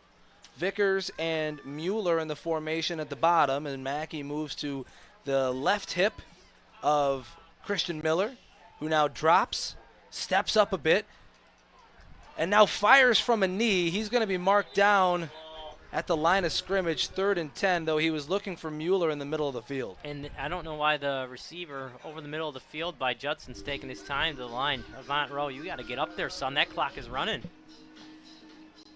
I think he thinks it's an incomplete pass would be my guess, but he's there now after a couple seconds roll off the clock. 2:38 left as Miller takes a snap, now fires towards the sideline. It's intercepted. And there's your game. That's a fade to black moment.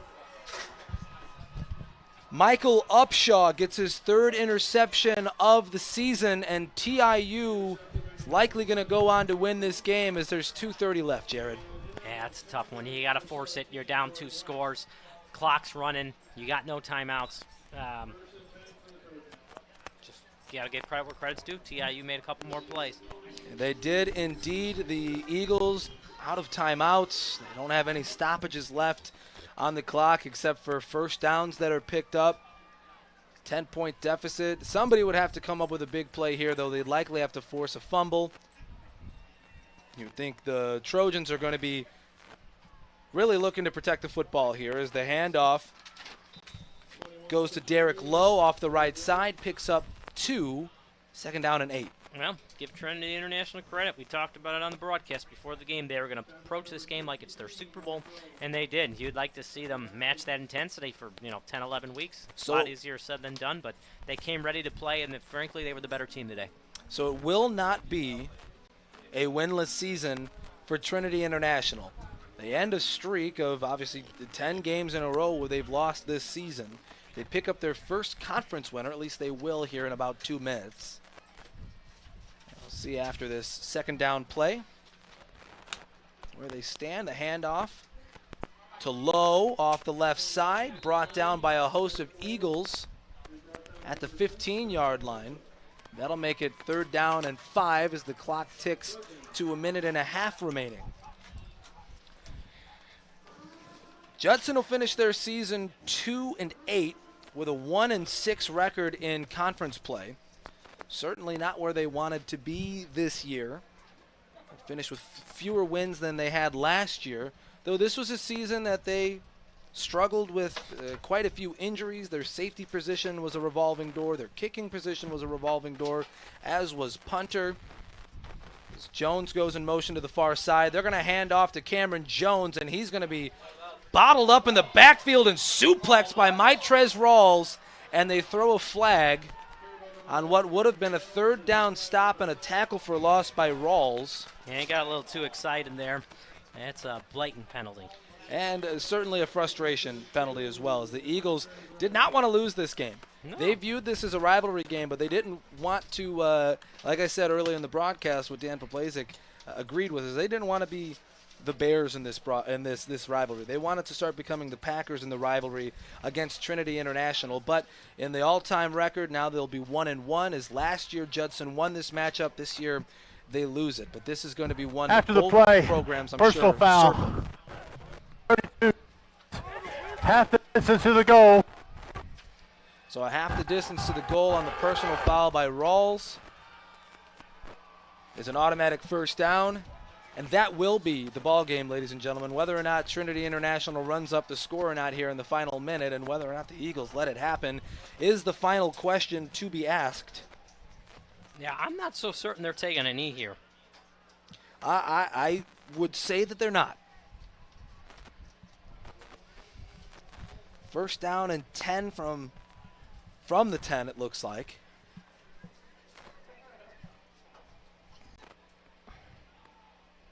And the snap goes to Lowe. Lowe tackled by Chance Krajine. It will take a moment here as the final minute ticks down to say a huge congratulations on Senior Day to the 13 seniors of this football program.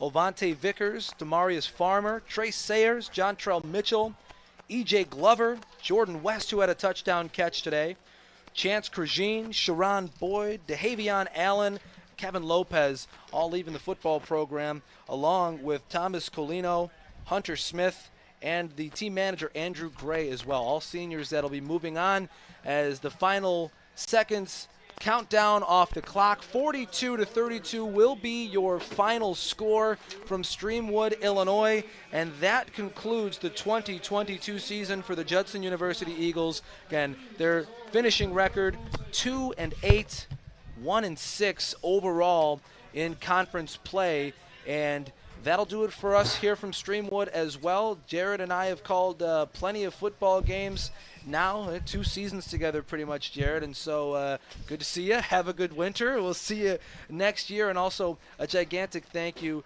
to Austin Anderson and everybody here from Judson who allows us to call these games. We value it deeply, and we thank them very much, and we'll see you next year for Judson University football. From where, we're unsure, but we sign off one final time from Millennium Field at Streamwood High School. Again, your final today, 42-32. Eagles lose to Trinity International. We'll see ya.